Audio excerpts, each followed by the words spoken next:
Make sure you download the Woodward Sports app in the App Store and the Google Play Store today. Take Woodward Sports with you wherever you go and listen live on your phone or mobile device. Good morning, everyone. Happy Friday Eve. Thanks for joining us on the Morning Woodward Show here on the Woodward Sports Network. Wait also a minute, featured let me be on like the Roar. Adham. Hey, what's Friday Eve? I don't know what that is. It's the dumbest thing I ever heard of in my life. What do Dude, you... why don't you relax and enjoy life? I do. Hold up. I wasn't done. I never heard of hump I wasn't day. done yet. Also All right, go featured ahead. on the Roar on 99.1, 93.5, and 94.7 HD2. Guys, good morning. This is Morning. when you're supposed to Hey, talk. can I jump in? Hey, what's Friday Eve? I've never heard of that. Well, today is I'm not shocked. the day. I'm being attacked. We're not even 30 seconds into the goddamn show. What's wrong with you animals? Woo, what's hump day, everybody? Woo. It's the dumbest thing I've ever heard of in my life. I didn't say it was smart, but you know. I'm just saying. Don't get mad why I'm mad. It's dumb. It's stupid. People looking forward to Friday. Bunch of fucking losers. Off to a great start Friday's this the morning. best day of the week. No, it's not. Yeah, it is. I don't equate any day better than What the are other. most of It's the all sports same to me. on? All the The same. to me. weekend. I'm a negative Nancy when it comes to Friday that is stuff. the beginning of the weekend. Yep. And that's when we have fun. Most There's more sports- people to play with on the weekend than it is on the Monday or Tuesday. More sports I'm sorry, are on. I messed up the show today. My bad. Oh, I that's don't right. like Tuesdays. We're not. Yeah, why is Tuesday It's, so it's great? just it's a weekday. What's the Because problem? I already dread Monday, and then Tuesday happens. I'm like, damn, it's still not Wednesday. I never understood this at all. Well, if y'all gonna say Tuesday's a great day, I'm out of here. Monday's a great day. Yeah, Adam Monday does kinda love sucks. Mondays. Monday's a great day. So is Tuesday. So is Wednesday. I don't give a hell. Anyway, whatever. Jesus Christ. Cade Cunningham last night put up 25, 7, and 9. And let me tell you guys, I'm so tired of this Rookie of the Year conversation. I really am. I'm so tired of it. Every time I got to hear Cleveland fans, right? Because we got to talk about Cleveland first because they do have a good player in Evan Mobley. No one's finishing that sentence, and nobody likes the state of Ohio. Anyways. Oh, well, Evan Mobley's been consistent all year. All right. Well, Cade Cunningham has led every rookie and every month in terms of scoring all season. Oh. Well, Evan Mobley's on a winning team. Oh, well, yeah. He joined a team that had a pretty damn good backcourt, if you ask me. A team that has Lauri Markkanen, Darius Garland, and a bunch of other players that attribute to, let's just call it what it is, an Eastern Conference that is actually pretty decent. Can I ask you a personal question? Yeah. If you hate talking about Rookie of the Year, why'd you bring it up? I have to talk about the idiots. That's why. Oh, okay. All right. Yeah. I get you. And then we moved to Toronto. Bunch of whores up in Toronto. Oh, Canada. Nothing but whores in Toronto. I'll tell you why, Terry. They were used up for 1 year and thrown away after Kawhi Leonard found out they were pregnant. Right. They don't want to give him a ring. Gave him a ring, got the hell out. Got him pregnant. No one did. wants to play in Toronto. Nobody wants to play. Nobody wants to live there. Bunch of whores. So, Toronto moves on. Everybody forgets about him. They get Scotty Barnes. No problem. Good rookie. None of them are Cade Cunningham. And I don't even want to use the statistics. Like, forget that the statistics are in Cade Cunningham's favor. Just watch the games. Watch what Evan Mobley looks like on the court. Watch what Scotty Barnes looks like. Watch what all these rookies look like. Some of them are very good, Terry. They're very solid rookies. It's a good rookie class. It's a very good rookie class, to be fair. None of them are Cade Cunningham. And it's not even close. I agree with you that none of them are Cade Cunningham. I'm not going to say it's not even close. There is some debate. But I think what you're worried about is you think you read these Vegas odds and it says Cade Cunningham is number 3 on the list. They don't know that because I'll tell you what, they have not talked to voters. The only way you know where Cade Cunningham ranks is if you would actually talk to the voters. And he might be the number 1 guy with a bullet. We don't know that yet, but we're assuming he's 3rd on the list because Vegas tells us. Vegas lies sometimes. Doesn't make any sense. Vegas is going to lose money. Unless they know something we don't know, which is the writers have already made up their mind. But I'm sorry, you can't watch this guy go out night in and night out since the All-Star break, put up 22, 7, and 7, and compare him to any other rookie. No one's even near him, and he's on pace to become the 10th rookie in NBA history to average 17, 5 and 5. You know what hurts him is that record. And So, Rookie of the Year isn't a team award. It's an individual award about who was the most outstanding rookie that year. It's not the MVP or who's the most valuable rookie. It's nothing to do with most valuable. It's I know, who's but the most people can outstanding put one. their own spin on it, and voters. And I'm Voters telling are you, a bunch of idiots. well, when they vote Cade Cunningham Rookie of the Year, they're going to be idiots. No, they're then? going to be smart people. I'm going to tell them you did a very good job with the ballot. I'm telling you, he's probably number one with voters, but nobody has checked with them. So we're pissed off because we think the voters have him number 3. I'm willing to bet they have him number 1. The other thing that hurts Cade Cunningham is, do you think people go home and watch Piston games? No. No. They barely do that here. So they don't know enough about Cade Cunningham. But, you know, they could be still thinking that this is the Rookie of the Year. When I look at him, I look beyond the numbers. I look at the way he commands games. When you are a point guard or a point forward, whatever you want to call him, he dictates the game because he's controlling the ball. He's not only getting points for himself, but he is running the show. And to me, that is a guy that deserves more consideration for a Rookie of the Year than if you were a power forward. So, Yeah. and you know what? Other voters might be thinking the same way. Well, they We better, don't know. because I don't want to hear about a center who can't even get 10 boards a game, by the way. He's so valuable to the goddamn team. He's had 3 or 4 really outstanding games where he broke out 23-plus points.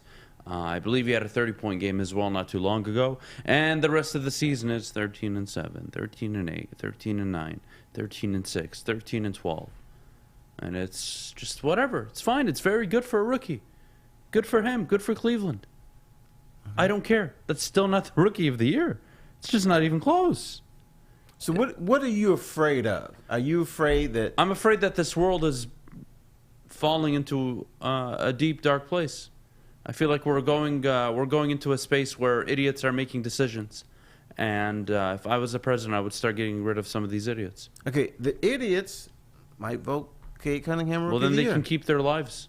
And if they don't, What if I was are you president, gonna I'd do? get rid of them. You gonna go bust somebody up? Oh, yeah. Full dictatorship if I'm president, by the way, Okay. Terry. If I have your Well, vote. I'd yeah, I'm you get my vote. getting rid of people who get on cruise ships, right? Oh yeah, Anybody- if you go on a cruise ship, there is something wrong. yeah, with you. we're just gonna sink them. Well, we don't But want to kill people. Population control is what I But, call all it. right, it would reduce it. No, think about it. During COVID, why would you book a cruise ship, a cruise, and then you go there, have a good time, then you either catch COVID or you don't, but you have to spend another month on the boat in dry dock, which is no fun at all. Okay, 'Cause in fairness to them, they didn't know COVID was a thing.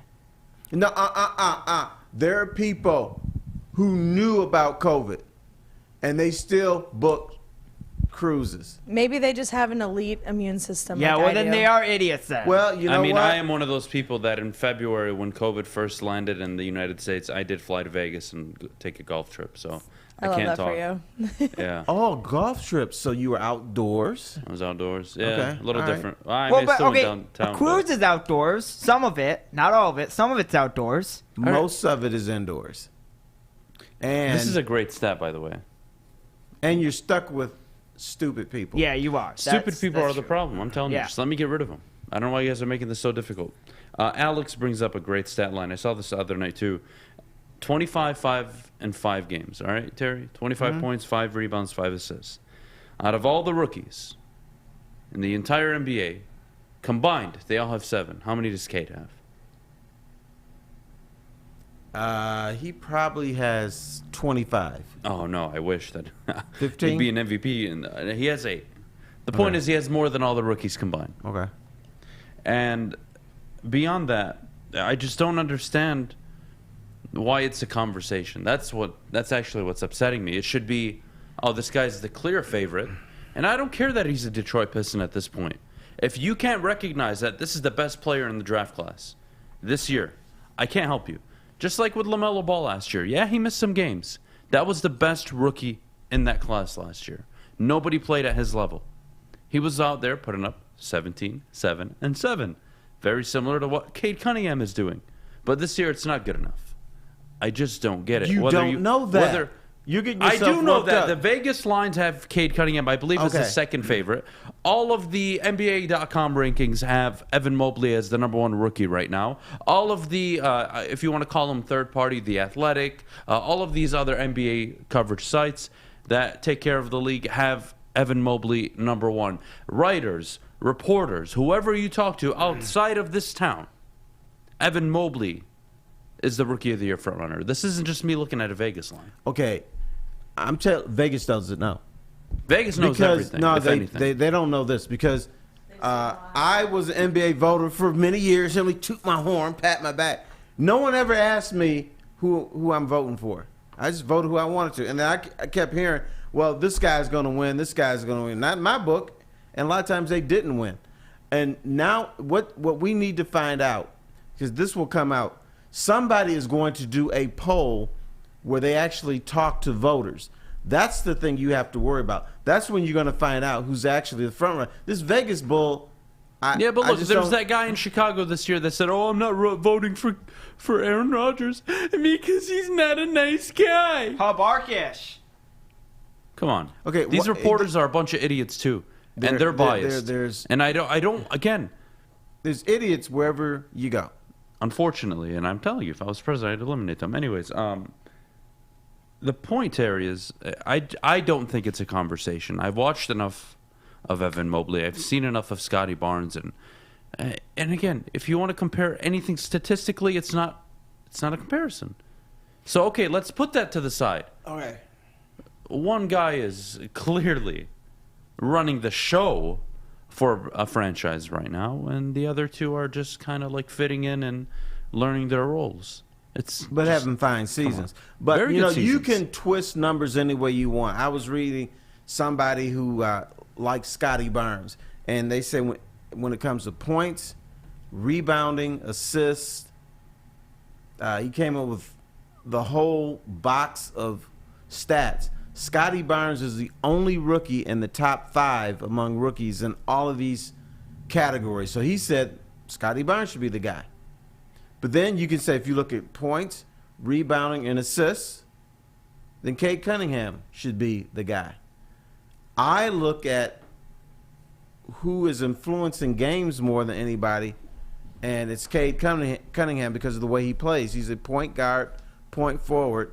So I will agree with you that he should be Rookie of the Year, but it can still be a conversation. It's not Cade Cunningham, case closed. You can make a point for these other two guys, and the thing that is hurting Cade a little bit, I believe, with some voters, even though I don't know this because I haven't polled him either, is that first month of the season. For whatever reason, they're holding that against him, and the fact is that I'm convinced these guys do not watch the Detroit Pistons play. They're not on national TV, and even if they were, they would turn them off because they've been so pathetic this season, except for, you know, recently. Now they decide to win and play hard and stuff. So I think that might be holding him back with some voters, even though I'll admit I don't know because I haven't polled them. So I know we talked about this yesterday, like tanking the rest of the season. Does that hurt him then in your case? No. I vote, even if they tank, he's still going to put up 25 points, 5 rebounds, 5 assists. And the bottom line, a lot of people who vote, what they do, they just look at stats. And they say, okay, check, boom. Because I'm going to guess that these guys don't watch Cade Cunningham. What would really help him, put him on national TV a couple times. One thing I proposed, and they didn't do it, I thought they should have had the Pistons in Houston on Christmas Day. And for the most part, people don't care about the Rockets or the Pistons, but you had 2 of the premier rookies, and there was that rivalry because, we had Cade Cunningham, who loves Detroit, and then you got my man in Houston who dogged Detroit. So I thought that would have been a good jumping off point And that would help him because Christmas is the unofficial beginning of the NBA season, and it's when people really start watching the NBA. Sure. All right, well, we do have to go to break, but before we go, Adam, can you please tell us about the event that's happening tomorrow? Oh, I'll tell you, it's not even just an event. It is the greatest single day that you aren't ready for. I'm ready. They're not ready for us. Terry, you're not ready to do a show with me tomorrow. I promise you. Like, nothing you've seen from me yet, nothing. This is going to be an all-timer. I think it'll be my Oscar performance. Tomorrow will be my Oscar performance. Oh, you know what?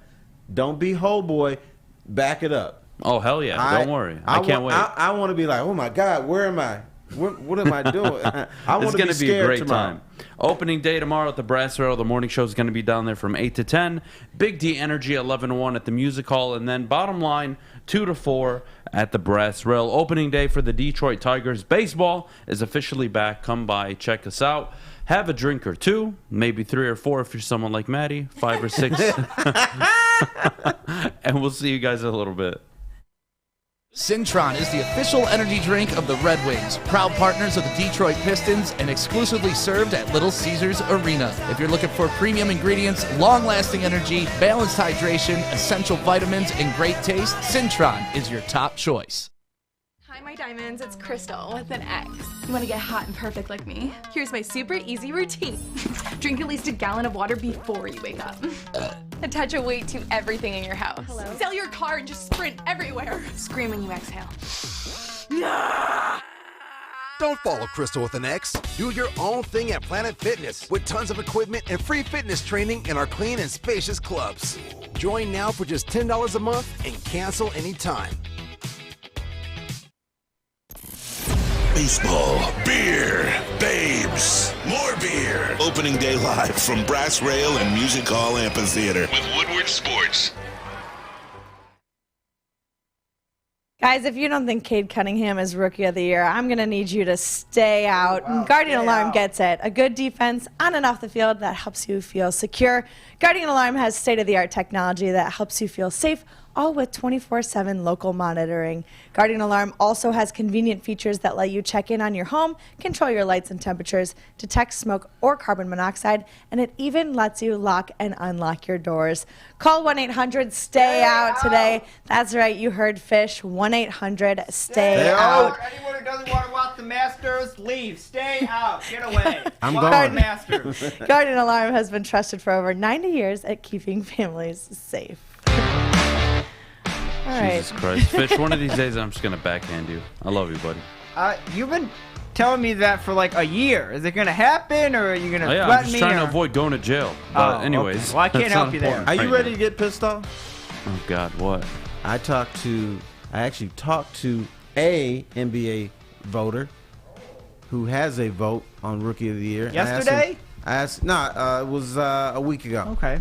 And I asked him, who's the Rookie of the Year? And you know what he said? Not Cade. No, he said, psh. It's Evan Mobley. But that's one person. I don't need a name. I just need a city. He lives in Detroit. Lives in Detroit? Great. After the show, give me his address. Okay, I'll change his mind. All right. I'll make a very compelling argument. Okay. It'll involve a baseball bat and some duct tape. Would Adam know this person? Adam has met this person. Oh, don't tell me it's Rod Beard. No, it's not him. Oh, I love Rod Beard. I've met this person. He doesn't work in Who's Detroit. this motherfucker that I've met? Detroit. Skinny Vinny.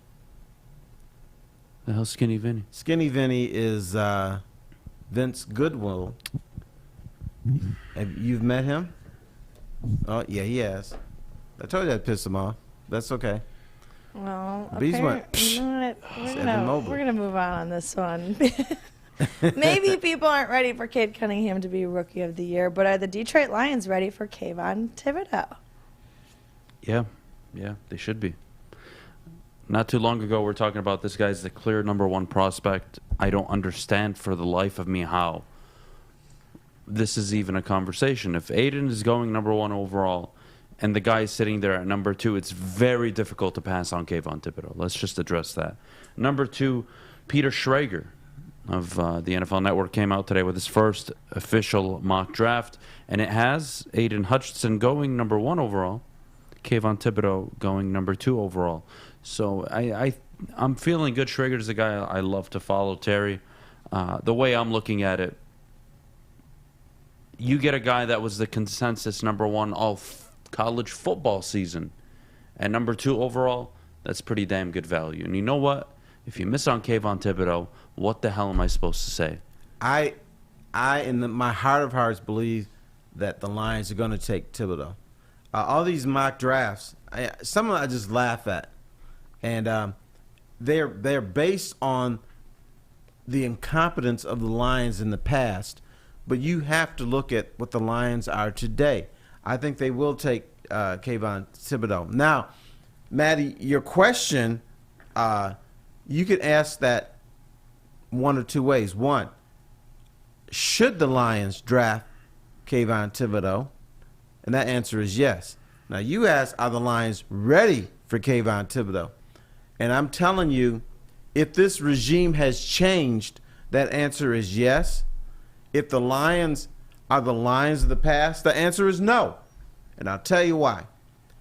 Kayvon Thibodeaux is getting destroyed because he thinks for himself. He's getting destroyed because he's got his own mind. And he's getting destroyed because he's not a robot that just is going to go, yes, coach, whatever you say, coach. And to me, that's an endearing part of him. That's why I like him even more, besides the fact that he's a great player. The Lions of the past, if you're a forward thinker, if you thought for yourself, if you dared come in here and challenge the coaching staff or the front office, you know what they did? Instead of talking to you, they said, get his ass out of here. Darius Slay, I'll bring him up. So are they ready for Thibodeaux? If the Lions are different now, then absolutely. If the Lions are the Lions of the past, absolutely not. Craig, I try to be respectful to all of you in the chat. I really do. But you guys say some dumb things, and in the world I live in, I hit people across the head with a bat for saying dumb things, Terry. Oh man, I haven't the been hit Lions. yet. The Lions should take Jermaine Johnson if Aiden Hutchinson goes number 1 overall. Why? Why am I subjected to this in the morning? Huh? What'd I do to any of you? Huh? Tell me. It's not personal. It feels like it. What are we doing here? Why? Like, this was the number 1 guy all college football season. Yes, he had nagging injuries. You want to question his work ethic? I don't care. This happens every single year. But what this guy has written all over him, and Terry, tell me if I'm wrong, is he's a Myles Garrett type prospect. A guy that is coming out of Texas A&M at the time. I wouldn't say he's as much of an individual as Kayvon Thibodeaux is in terms of really thinking for himself, but he came across that way. Very arrogant, confident, lack of motor skills. Can he stop the run? Can he ever develop into his full ceiling potential? Like, come on, guys. It's the same conversation every year.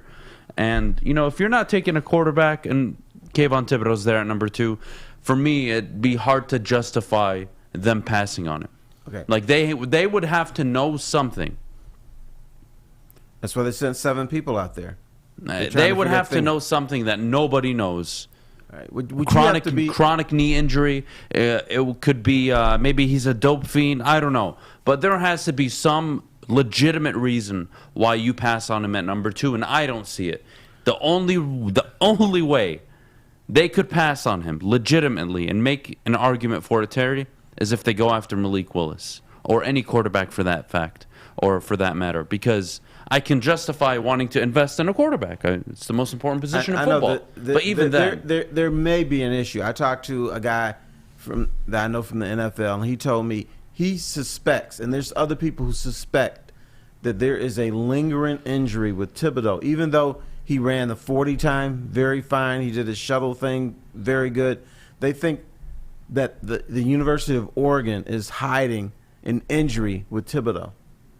Outside of that, then that should be the guy that they picked. Now you're pissed off what people are saying on the chat.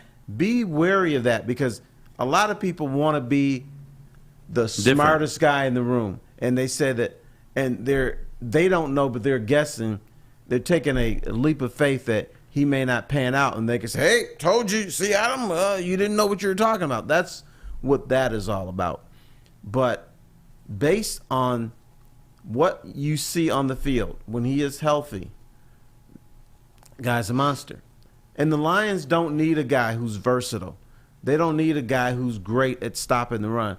They need a guy that's going to pressure the quarterback. That's all they need. So all this versatility stuff, I throw out the window. Because if you have a specific skill set that a team really, really needs, I don't care if he's great, if he's not great in zone coverage. I don't care if he's not great at stopping the run. I need a rush in to put pressure on Aaron Rodgers, to put pressure on Kirk Cousins, to put pressure on Justin Fields. That's all I need. That's my guy. I'm with you. Look, again, there's nobody in the draft, by the way, that doesn't have question marks. And you guys need to understand something. Why is he being compared to Myles Garrett? It's not so much just on the field, really. It's more what's being questioned going into the draft off the field. They're questioning his motor, Terry. They're questioning his character. And we did the same thing with Myles Garrett, guys. This is the exact same thing that happened. The guy was the consensus #1 all throughout the college football season. And the second underwear time came, everyone started criticizing him. All right, let me ask this question. I don't How's know. Myles Garrett, how's that pro career panned out? I was panned out pretty damn well. Yes. So, once again, you have to be really careful with the noise, because noise is always created by high-end players, and I think the noise is created by teams and their fans who want that player to drop. I mean, I've seen Thibodeaux as low as 10. That's So some BS. If there's that- 9 teams that pass on Kayvon Thibodeaux, if I'm an owner of those 9 teams, I'm looking at my GM and saying, look, I'm not in here every day, but that you're stupid. No, they are stupid, but somebody plays the game, and sometimes the game wins. Sometimes teams listen to others, and they say, "Woo, I better hop on this." For instance, you know why Darko Milicic was drafted #2 by the Pistons? Because Jerry West was talking him up. So if Jerry West talks him up, he must be good. Yeah. Where was Jerry West working at the time? He was in Memphis. Oh, so he wasn't even involved in the top 5 picks. Right. That's fine. All right. Well, that's weird. That's weird. Interesting. I never knew that. But to close the Kayvon Thibodeaux subject, Terry, you can question guys' character, all this stuff. But if you really believe you have a building and a culture, and you know what you say the Lions are building now, he'll be fine. And on top of that, Terry, 2014, what made that defense so good? They had a pass rush. Yes. They had a pass rush. What teams got to the playoffs this year? Teams with edge rushers. Right. What teams were in the Super Bowl this year? A team with Trey Hendrickson and Aaron Donald, along with Von Miller. Who were in the championship games this year? Oh, those same guys, along with Nick Bosa. Come on. And those same guys who always seem to make a significant play in the fourth quarter at some point. Yes. So that's important. You need that guy. Detroit, it's simple. I tell you, draft the cocaine, there is no better example of it. You need an edge rusher. It's time. You've been bottom 4 of the league or bottom 6 for 6, 7, 8 years now. Enough is enough. Get a pass rush. Believe me, it'll make your entire football team look better. You don't believe me? You're an idiot. I can't help you. I really can't help you. I can't keep having these conversations about how important an edge rusher is. It's like I'm talking to a 3-year-old. Unbelievable. I have to hold their hand, walk them across the street. Come on, little guy.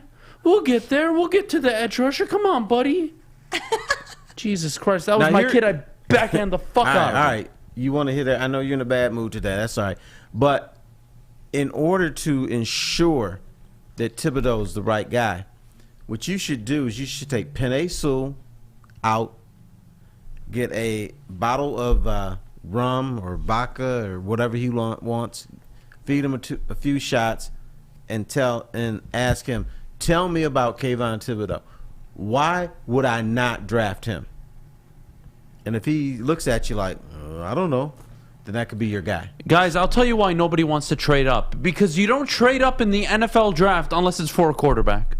This is not complicated. And when I mean trade up, I mean in the top 3, top 5. Very rarely does it ever happen that in the top 5, a team is trading from 11, 7, 8, 9, whatever it may be, to go and get an edge rusher. Why? Why would I do that as a GM? If it's a quarterback, I go all in. I'll give up my wife if I need to get my quarterback. I don't care what it is, Terry. Yeah, but a lot of the teams that want to trade up need offensive tackles, so they're not going to trade up and lose draft capital for that. Exactly.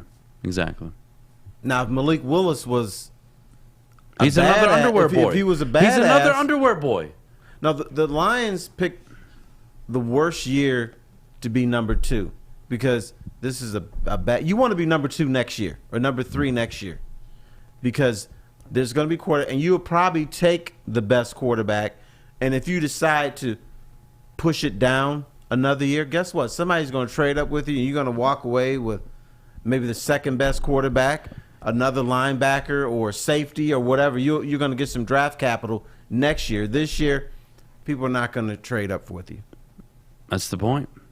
100%. 100%. Guys, we're going to take a quick break. When we get back, the way too early expectations for Michigan and Michigan State football. Boy, we haven't talked about them in a minute. I'm really excited. The schedules are very friendly, as you can all imagine. But, Maddy, before we go, could you tell everybody at home about the Sports Marketing Agency? Yes, I can. The SMA has been leveraging pro athletes and other notables for a decade against issues around mental health and substance use disorder. With the help of NFL alumni, Sean Jordan has been able to save lives and take a stand against these issues. Soon coming to Woodward Sports, the Sports Marketing Agency podcast. This is the F Word series on fentanyl. If you're struggling with substance abuse or mental health, they are here to help. Go to thesportsma.com. Fellas, let's be honest. We like things to be easy. We like simple stuff, like sports 7 days a week. We like things uncomplicated, like Lady Jane's Haircuts for Men. Open 10 to 8, 7 days a week. Walk in anytime. Sign in, sit down, watch your favorite team play, and before you know it, your hair will be game ready. Open 10 to 8, 7 days a week. Walk in anytime. Lady Jane's Haircuts for Men. It's wicked awesome. At Wing Snob, staying humble's not our forte. We just have better wings. We're back at it again with our crispy golden brown fries and our famous boneless wings. Juicy, tender, hormone-free chicken. Your favorite signature sauces with no bone. Just when you thought Wing Snob couldn't get any better. Order online at wingsnob.com today. Wing Snob. We just have better wings. Putting on a show here, and that's how you answer. We love our sports. We just wish they'd love us back. Detroit sports for Detroit sports fans. Woodward Sports. Welcome back. Thanks for joining us on the Morning Woodward Show here on the Woodward Sports Network as we get to talk about some Michigan State football. It's been a minute since we talked about that. What are the earlier predictions for them? Well, Terry, let's start with Michigan. Let's start with Michigan State, actually. You know what? Michigan State coming off a phenomenal year with Mel Tucker. My expectations are kind of reserved with this team. The schedule is pretty friendly at the start, and then they get Washington, who bombed out last year, really underperformed. They get Ohio State early. They get Wisconsin, and then Michigan. It's a tough stretch in October, but for me, this football team, I think 8 wins. I think 8 wins is a good number for Michigan State this year. 9 would be impressive. 10 would be phenomenal. But I think it's 8 wins, and Mel Tucker is still, again, building this program. He's bringing in his recruiting classes. He's not year 8, year 9 in like a Jim Harbaugh is. So, yeah, I'm a little patient with Mel Tucker right now. I think what he did last year was amazing. They won the Chick-fil-A Bowl. That was a great icing on the cake, if that's what you want to call it. But for Michigan State, I'm looking for 8 wins this year. I think we fall asleep on Michigan State every year. We always have muted expectations to them. I think they should win 9 games, but the thing that scares me about that is, one, the staple of Michigan State football for many years has been running the football and maybe not having an outstanding offensive line, but having a decent enough offensive line. I think that's where they're going to struggle this year. So the identity of Michigan State football may not be there this year, but where they're going to improve, I'd have to believe, is with the pass rush. We talked about the Lions not having a pass rush, and what happens when you don't have a pass rush? You just get destroyed. Last year, Michigan State, we all looked at the secondary and looked at those guys and said, you suck. No. The reason that secondary was bad was because the quarterback for the opposing team was patting the ball, looking all over the field because he had time. And now Michigan State is trying to address that, and part of it is they have a transfer from Florida who's coming in, and hopefully he will add to the pass rush. They're losing 2 of their defensive ends, which is a problem. So, but I think what State is doing now, Mel Tucker is playing mind games with these guys to put them in a different mindset. They're doing all this team bonding stuff, which works, and they're doing different drills. This work, and the idea is to put you in the mentality of you are a championship team. I think one of the problems with Michigan State is in the past is let's just be good. But I think now the mindset is they're going to try to challenge for the Big Ten East title. And the hell with Michigan, the hell with Ohio State, and anybody else. So that's why I look at them. Well, my concern with Michigan State this year is they've got a tough schedule. They really do. They're in Ann Arbor, October 29th. Do I see Mel Tucker winning 3 straight games against Jim Harbaugh? I don't. 9 wins, I think, is a better number. Obviously better than 8. I think 8 is a good season. 9 is better. And 10, I think, would be a fantastic season for Michigan State. Not because I don't take their program seriously. I think they're in an evolution stage, right? They just had a phenomenal year. They had a Heisman frontrunner. They're going to attract more recruits from the South, especially with the ties that Mel Tucker has. I expect this team in 2023 to be where we're talking before the season starts here about Michigan State. Not only contending for the Big Ten East, but being maybe one of the favorites to win the Big Ten in general. I think that's how we'll be talking about Michigan State by the time 2023 comes around. Right. Now, did you think State was going to beat Michigan last year? I actually had Michigan State winning that game. And what about the first time? And I had Michigan State and Michigan starting the season off 7-0. So I was pretty spot on last year. All right, that was pretty good. Yeah. But, for the most part, in this town, Michigan State is viewed as an inferior I don't know why. program to Michigan. Up until this season, Michigan fans are, a bunch of delusional idiots. They're really up there with some of the worst fans because you had gone 10 years without beating Ohio State. In the last 14 years, I believe you had only beaten Michigan State 4 times, if the number's correct. Mm-hmm, it is. Michigan State, how can they be your younger or little brother, How is Michigan State the little brother when they've been to a college football playoff and you haven't? When they've won the Big Ten more recently than you have, and they've won multiple in that stretch while your last Big Ten title came in 2004. I never understood that. All right, let me educate you on that. You know why? Because in college football, we still live in the 1970s. We have not left the 70s when it comes to college football. We don't do that with basketball. We don't do that with the NBA. We don't do that with any sport here except for college football. We're still living with Bo, and we're still living with Michigan State being 6-5 every year. That's the mentality that hasn't left.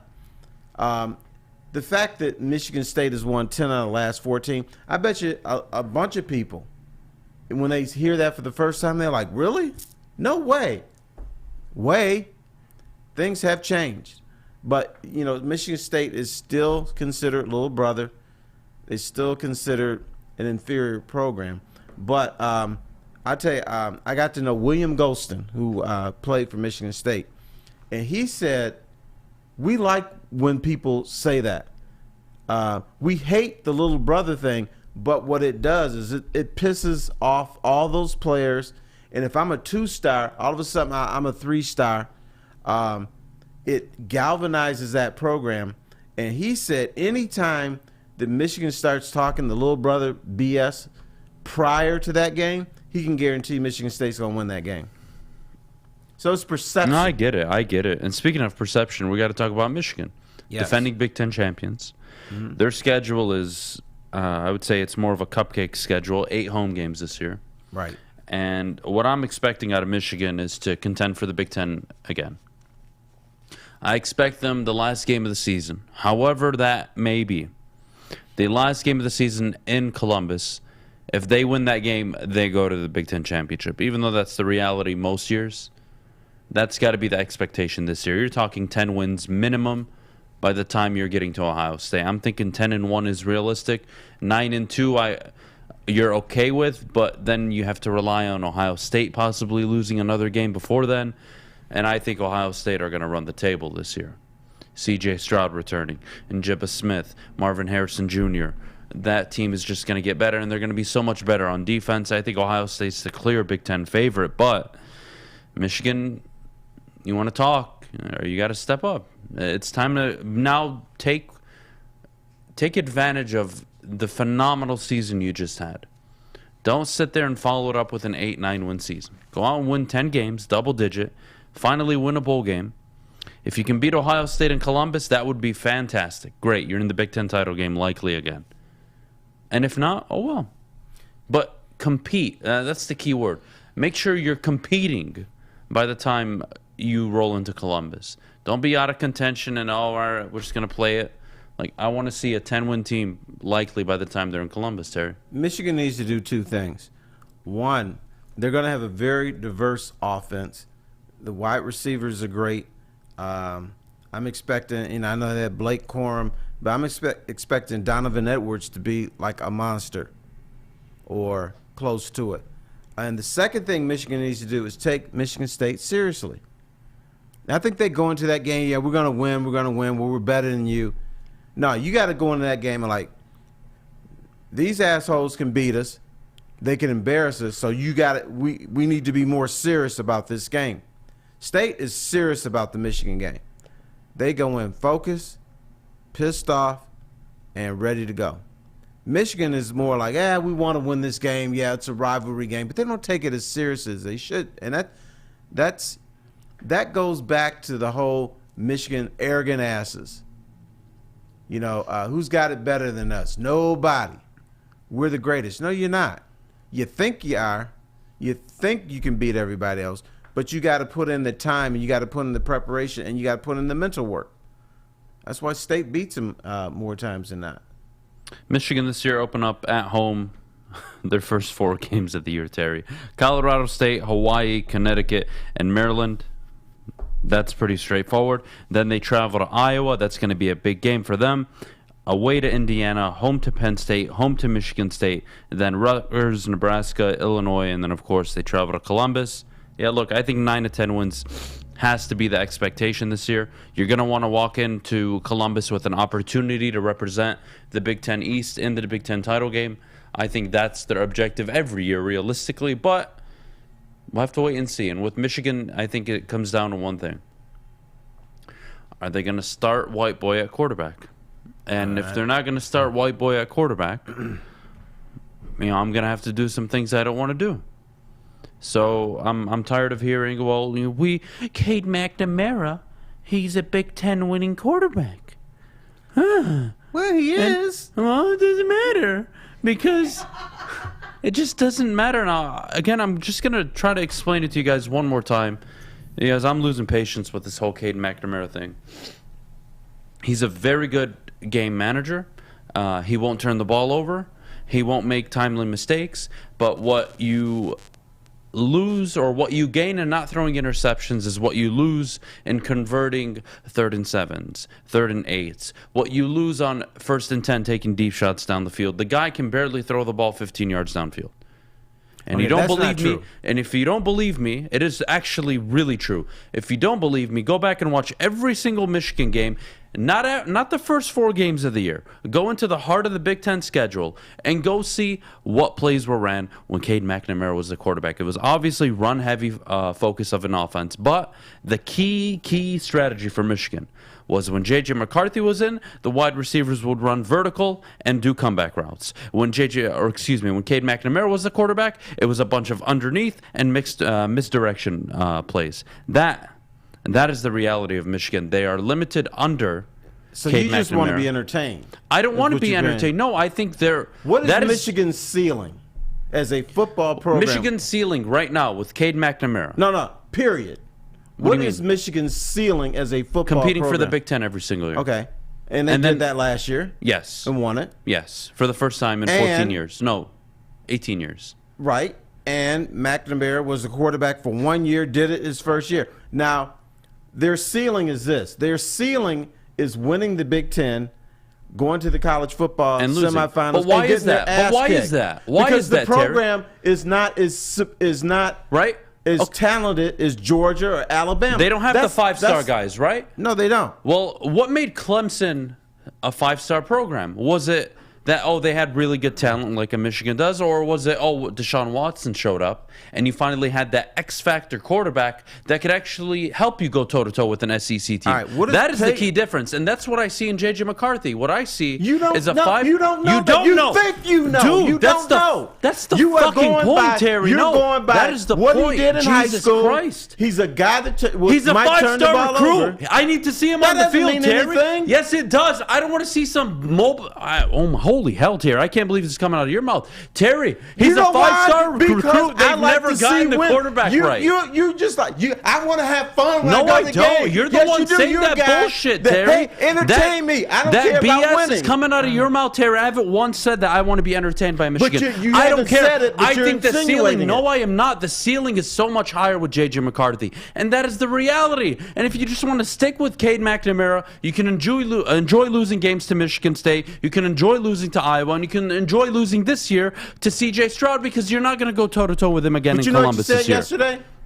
I asked you, well, what if you start your boy and you win 8 games? You said fine. What if I start Cade McNamara won 8 games? How about you start Cade McNamara and make it to the college semifinals? You're not making it to the college semifinal this year with Cade McNamara. That I can guarantee every single one of you. You could guarantee me. Last year they weren't going to go there. Oh, my All right, goodness. Here, let me say this. What does Peyton Thorne, Stetson Bennett, and McNamara have in common? Game managers. And their fans. What do they not have in common? No, What do they have? What do they absolutely do not have in common? Georgia has an absolute unit of a program. They have 5-star recruits at every single position, and they have 7, 8 guys that are going to go probably in the first 2 rounds. Like, it's not even a thing. It's but not even a Michigan went to comparison. the semifinal. Michigan State beat Michigan. It could have gone if they hadn't screwed up against Purdue. And Stetson Bennett, a guy that Georgia fans said all along, get this mug out of here. He sucks. You And keep guess telling me what? that, Michigan, all they can do is compete for the Big Ten. And then they'll go to the college football playoff and lose. Fine. How do you get past that? How do you ever want to be great? Give a chance to the goddamn 5-star recruit. Why the hell is he here? Do you know how you become great? You get better defensive linemen. You get a better offensive line. You get better. And they had it this year, and they got dicked by Georgia. Which Because they was- couldn't run the no, ball they on an don't actual have- football team, and the quarterback couldn't throw the ball downfield. That was the reality of that game against Georgia. And when J.J. McCarthy walked in, they actually started moving the ball downfield against Georgia, but it was too freaking late. They're already down 30 You know points. why? Because Georgia's over there playing with themselves because they knew this team was done. They had nothing to worry about. Terry, That's why. Terry, this is a football team that can win games with Cade McNamara. That I won't deny. But this is a football team that has a ceiling right now with him that's so obvious. And if you put in a guy like J.J. McCarthy, you have an opportunity. I'm not saying it's a guarantee. You have an opportunity to reach a higher ceiling than normal. I don't know how else to explain it. I really don't. You're killing me. So if we put here. in J.J., then Michigan could, I'm not going to say will, Okay. could win the Big Ten, go into that semifinal game, and not get their asses kicked. Yeah, that's not the expectation, though. No. The You're expectation saying- is if you put you're him saying in. that could if you happen. put him in, And let's say they, hypothetically speaking, they go out and they win the Big Ten, right? And they're convincing, and they beat Ohio State the last game of the year. Well, then I'm feeling really good about my quarterback, and I'm expecting to win that college football game. Yes, I'm not expecting, just not to lose. I'm happy to be here. Like, you want to win these games, Terry. No, brother. And you don't want to do it by luck. It took them 10 years to beat Ohio State. You know why? Because they just couldn't recruit a goddamn quarterback. They always had a defensive front. They always had a run game. They always had a hell of a ton of talent at the wide receiver position. What do you know? They never had a quarterback that could throw the goddamn ball. I don't want to hear it with Cade McNamara. Right. Sorry, no way. Did you see the Michigan-Georgia game? Yes. Michigan was overwhelmed at, because they had a statue at quarterback that couldn't avoid anything. No. Come because on, they man. didn't have the talent. The Big Ten doesn't have the talent to compete with Alabama. What happens when the Big Ten And what do you need to get over the hump these? with those teams? You need a goddamn dynamic quarterback that can actually give you a chance. Since you're so undermanned and so overwhelmed, you need a dynamic quarterback that can give you a chance. And that's what J.J. McCarthy is. That's what Deshaun Watson was for Clemson.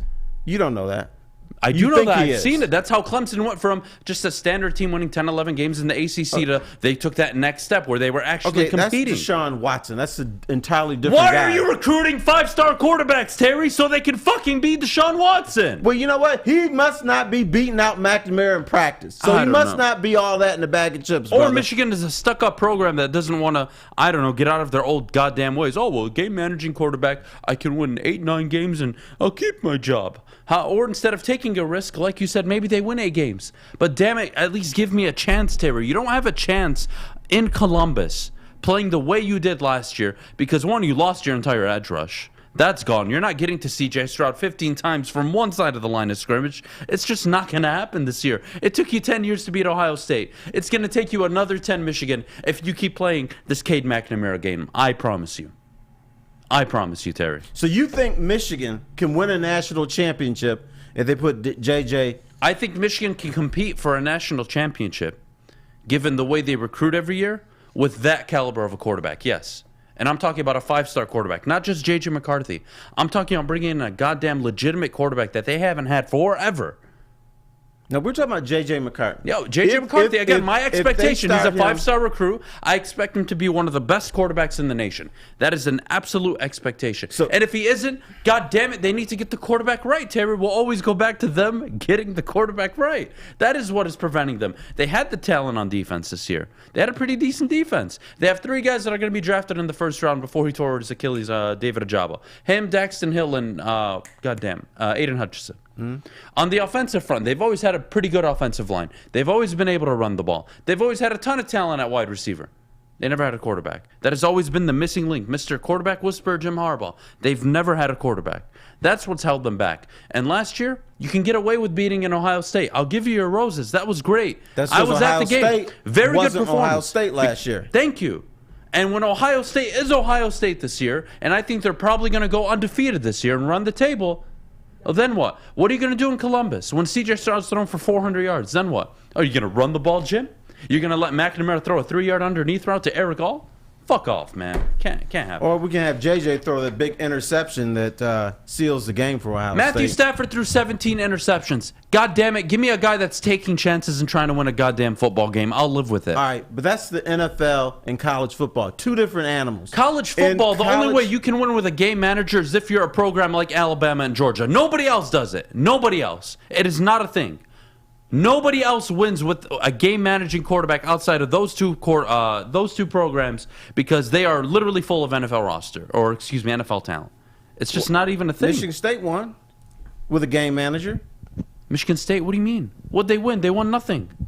They beat Michigan, who's the Big Ten champion. Come on. Yeah, they did because they have a guy they had a Heisman front runner at running back that ran for 5 touchdowns. And it took Michigan, who played good football for 3 quarters, to choke. And their quarterback, by the way, Cade McNamara, who couldn't complete a goddamn pass in the 4th quarter. Come on, man. And they brought in your boy, JJ, who screwed some stuff up, too. He didn't screw it up. My God, we've been over this a million times. Blake you're thought delusional. it was a play-action oh, my God, it was not a play-action play. You love this guy so much you can't see. You are blind. No, I'm not. Like, this is so... Can't we get this man a little white cane and some sunglasses because he's blind? I don't know how I can help you guys. Like, I'm trying to help you take your program to the next level, and you're just not listening. You want to sit there and stroke your dick with Cade McNamara. Oh my God, we won! Congratulations! You're going to go another 10 years not beating Ohio State. I don't care how well you recruit. They recruit at just as high of a level, if not more than you, especially at the quarterback level, especially at the offensive talent level. And the only way you can overcompensate, or excuse me, the only way you can overcome that, Terry, is by getting a very good offense. That is today's, oh my goodness. Nick Saban admits that you can't stop anybody. Nick Saban, Mr. Defense, Mr. I built my program on defense, admits that you can't stop anybody. And you know what Nick Saban's recipe for success is? Getting the quarterback right the last few years. Tua Tagovailoa, Jalen Hurts, now Bryce Young, Heisman winners, Heisman contenders, mobile quarterbacks, can throw the ball downfield, can escape the pocket. Even Nick Saban is doing it, and we're sitting here at Michigan. Oh, I'm so happy to keep Cade McNamara. We're going to win 8, 9, 10 games. Oh, my God. Fuck you, Michigan. Sorry, Terry. How are you? I think most Michigan fans agree with you. Well, maybe not most, but a lot. And I think you're playing with fire. College football, yes, you can win with a game manager. This is not the NFL. When NFL, yes, you need a superior quarterback to win. I will grant you that. But in college football, you can run the ball. You can just, run it. You can run the ball and beat Washington. You can run the ball and beat Iowa. Hell, you can beat Penn State. You're not going to beat Ohio State, Georgia, Alabama, Clemson. None of the top programs now. USC is going to be back. They're probably winning a natty in their first 3 years under Lincoln Riley. It is a talent business because they got talent. Yeah, they're also going to have a mobile goddamn quarterback. Not always. Alabama just started that. They've been doing it for the last 4 fucking years. Okay, 4 years. How long has Nick been winning national championships? That's the point. He built it on defense, and the whole landscape of college football shifted. Now it's more offensively progressive. Now even Nick Saban admits, can't stop teams. I need a quarterback that can do it all. Now he has them. I don't know, Terry. Do you know why Alabama has won? Because they have kick-ass D-ends, and they have a great running game. Nick, most of the time, when he's in a jam, he'll tell his offensive coordinator, give me your best running play. That's what he does, because he's got great talent. That's how you win. Terry, if I can admit, okay, I'm willing to play ball here. I can admit that Cade McNamara last year was a good quarterback for Michigan. He was good. He was actually very good at times. He was a very good game-managing quarterback. The problem is there is a ceiling, there is a cap. I always talk about this with Jim Caldwell, right? 9-7. We talk about 3 winning seasons and 4, 2 playoff appearances, but there was always a ceiling. You never felt like you could win the division. Never felt like you'd win a playoff game. With Michigan, even if they win the Big Ten, congratulations. That's what you should be doing every few years, not every 18 years. Michigan, if you want to be taken seriously, you need to get with the times. And last I checked, you didn't recruit J.J. McCarthy to sit him on the bench for a stick of a quarterback and a statue. It's just not a conversation. Again, you may be very right in saying that they win 8, 9 games whether Cade or J.J. is the quarterback. But damn it, I have a better shot at beating Ohio State, Iowa, Michigan State, and any of these SEC teams if I've got a mobile, dynamic quarterback. And it's not to be entertained. I don't care about entertainment. I'm trying to win football games. And when I look around all of college football outside of Stetson Bennett and Georgia, they got a mobile quarterback. He can throw the football. He can move around in the pocket. He can escape pressure. And he can make a play or two every single game where you're like, what the hell is that? It keeps you in the game or it wins you the game. And Cade McNamara doesn't do that. He didn't do it against Michigan State. Hell, he'd even do it against Ohio State. If anything, in the game against Ohio State, Michigan go down, get 7 points. Everything's off to a good start. They ran all over him on the first drive. That's Michigan football. C.J. Stroud throws an interception. What does Cade McNamara do? Buddy, you throw an interception. Let me match your interception with one of my own. Why? Because he forced it down the field, and he never throws down the field. That is the funniest thing about him. I don't know. I feel like I'm going in circles here. You are going in circles, and that's fine. But, the thing is, I think Michigan's ceiling, no matter who quarterback is to win the Big Ten and then get smashed in the college football semifinals, no matter who it was. McNamara Even if I told you had took them to Deshaun that. Watson, if I told you had Deshaun Watson last year, okay, and in college, that version of Deshaun Yes. Watson, mobile quarterback, one of the top 5 quarterbacks in the country at the time, playing at an elite level, could run the ball, could throw it anywhere, doesn't matter. Wouldn't you feel better going into the Georgia game? I would feel better, but I would know what the outcome would But be. you know you'd have a chance to win. No, you wouldn't have a chance to win. No, Because that's where I we think disagree. Michigan was so overwhelmed that like 85% of the positions that even if you had Deshaun Watson, it wasn't going to make a difference. Look at the Big Ten when they play in the college football semifinals outside of Ohio State. What happens? Ass kicking. Game is done after the first half, or at least in the third quarter. Okay, you guys- know what's you going on, guys- and it has nothing to do with the quarterback. It has to do with all the other positions. For all you dumb motherfuckers out there talking to me about Cade McNamara and Justin Herbert, and that, oh, well, look at Justin Herbert. He was a mobile quarterback. He was dynamic. What did he do? I'll tell you what he did. 3,800 yards, 32 touchdowns, and 6 interceptions. What did McNamara do? 2,500 yards, 15 touchdowns, 6 interceptions. Well, Herbert is an NFL quarterback. I'm talking about his McNamara's college not. stats. His senior year at Oregon. Like, there's a big difference. 32 touchdowns to 15. 1,300 more yards. The same amount of interceptions, and Herbert threw 10x the times that Cade McNamara did. I'm comparing the college, the landscape of college football. Quarterback. Yes, to a but guy at the that's- time he wasn't. Nobody was considering him. He was a young prospect, raw at the time. We passed on him. Like, no. At the time. This is what I mean by the college quarterback. I'm not talking about Justin Herbert in the NFL. I'm talking about him in college. You need these kind of guys. They elevate your program. J.J. McCarthy can be that guy, and if you don't play him, you won't know. So you can either win 9 games this year, 8 games this year with Cade McNamara doing nothing all game and watching you run the ball. Play the Michigan way. Have at it, Bo. Have at it. But if you really want to take that next step, you got to start playing dynamic football. You got to be more aggressive. You got to take shots downfield. But holy hell, we're like 20 minutes over. So we're going to take a quick break. Risk taker. When we get back, oh my God, the Tigers, Terry, are projected to finish 74-88, according to Keith Law. I swear sometimes I read these reports and scratch my head. But I got to tell you guys about MyBookie. MyBookie is where you should be betting the over on the Detroit Tigers this year. I've got all my money on the Tigers winning more games than projected. Bet from anywhere, anytime using MyBookie. And as always, sign up using code Woodward. Guys, if you have a gambling problem, call 1-800-270-7117. It took exploring 50 different formulas and hosting countless taste tests, but we believe Gypsy Vodka is the smoothest vodka on the market. Don't believe us? Ask the owners. We're Mike and Adam Kazanowski with High Five Spirits Distillery. We're in close to about 1,200 locations throughout Michigan. We wanted to create a brand that was geared more towards freedom, love, adventure, and at the end of the day, we really wanted to tell a story that inspired other people to take risks, follow their dreams, whatever that might be. Get a shot up. This is for the win. All of Detroit's sports teams live on Woodward. All of Detroit's sports coverage lives on Woodward Sports. Driving the best in Detroit sports coverage.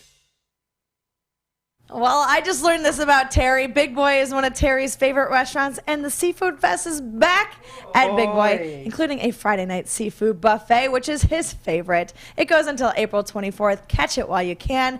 They've got fish and chips, fish fry, popcorn shrimp, and pike perch. And don't forget, they're unveiling a new fish sandwich. It's available at all participating locations, so make sure you head over to Big Boy. What about the clam strips? I guess they have clam strips too. They used to have them. Well, Terry? Yeah. You okay? I need an intervention right now. All right. Keith Law, respected baseball reporter, analyst, really involved with everything regarding the draft. He always puts out his top 100 players in the systems.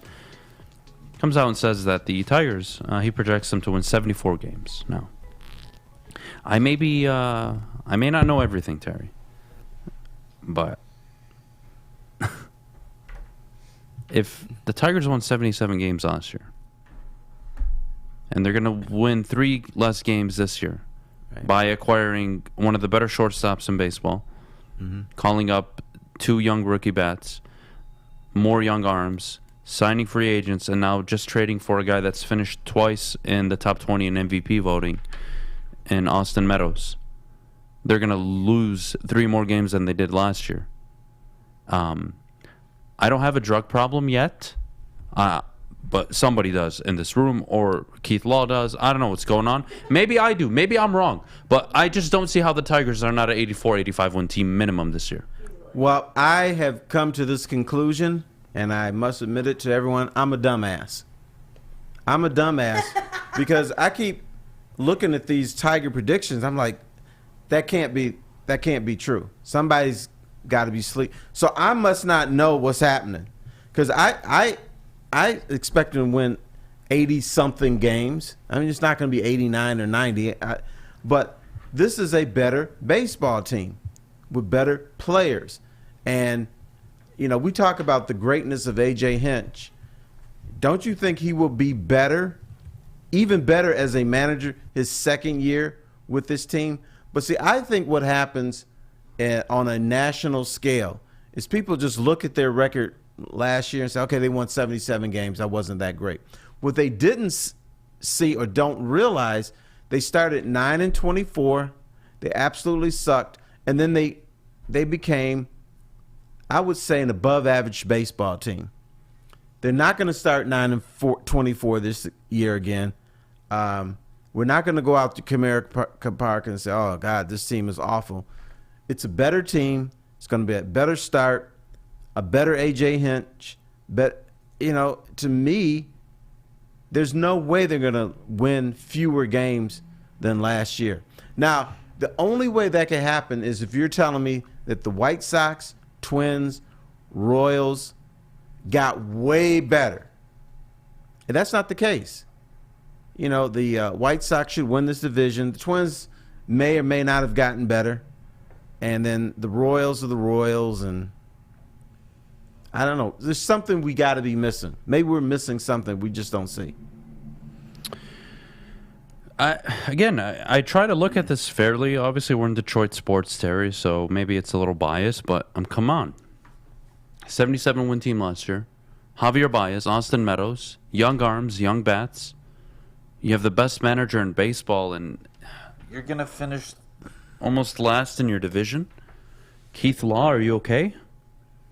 Because I'm not right now. I think Keith did this to piss you off. I'm starting to take this stuff personally, man. I really am. Don't understand it. Don't understand the stupidity behind it.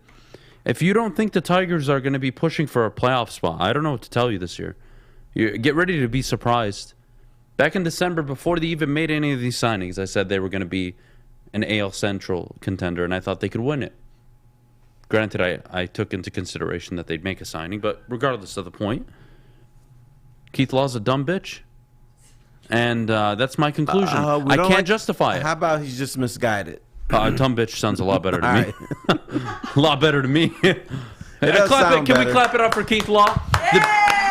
The biggest dumb bitch in all of the United States. Congratulations. I'm sure he's a very nice man. There's a lot of dumb bitches out here. What if he's right? Does he get to call you a dumb bitch back? If he's right, if Keith Law is right and they win 74 games, I will strip naked and do an entire show apologizing to Keith Law for 2 hours. Wow. No, if the Tigers win 73 games. Yeah, just anything 74 and lower. Every time I do this show, I'll start off by saying, hello, I'm Terry Foster. I'm a dumb bitch.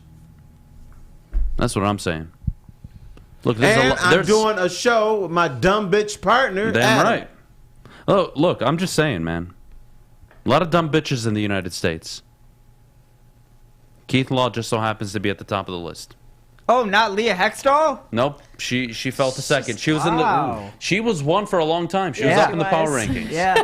But Keith Law, he outdid himself, man. He even outdid Leah Hextall. If the Tigers win 74 games, just rename this show the Dumb Bitch Show. Well, okay. I'm not a dumb bitch. Guilty by association. Okay. How many games did the Tigers gonna win this year? Way more than 74. Okay, then if they win 74, you got to be a dumb bitch too. Then. You're a dumb bitch Whatever. too. Okay. 74 or not. I'm at least the best dumb bitch. We're in it together, or ride or die. Ride or die. That's right.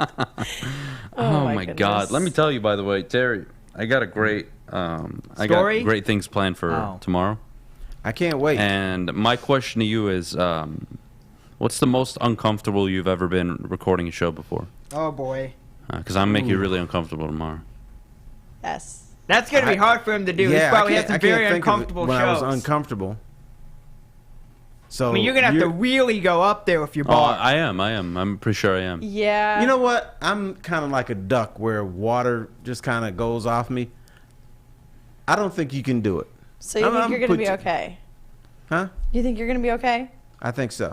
I think he's trying to scare me. Well, I just want you to remember, like, the first day on the show, you're like, oh my gosh, I almost walked out because I got called a bitch as soon as I walked in the studio. This is way worse. Oh, yeah, way worse. That was joking. I'm trying to be friendly and goofy.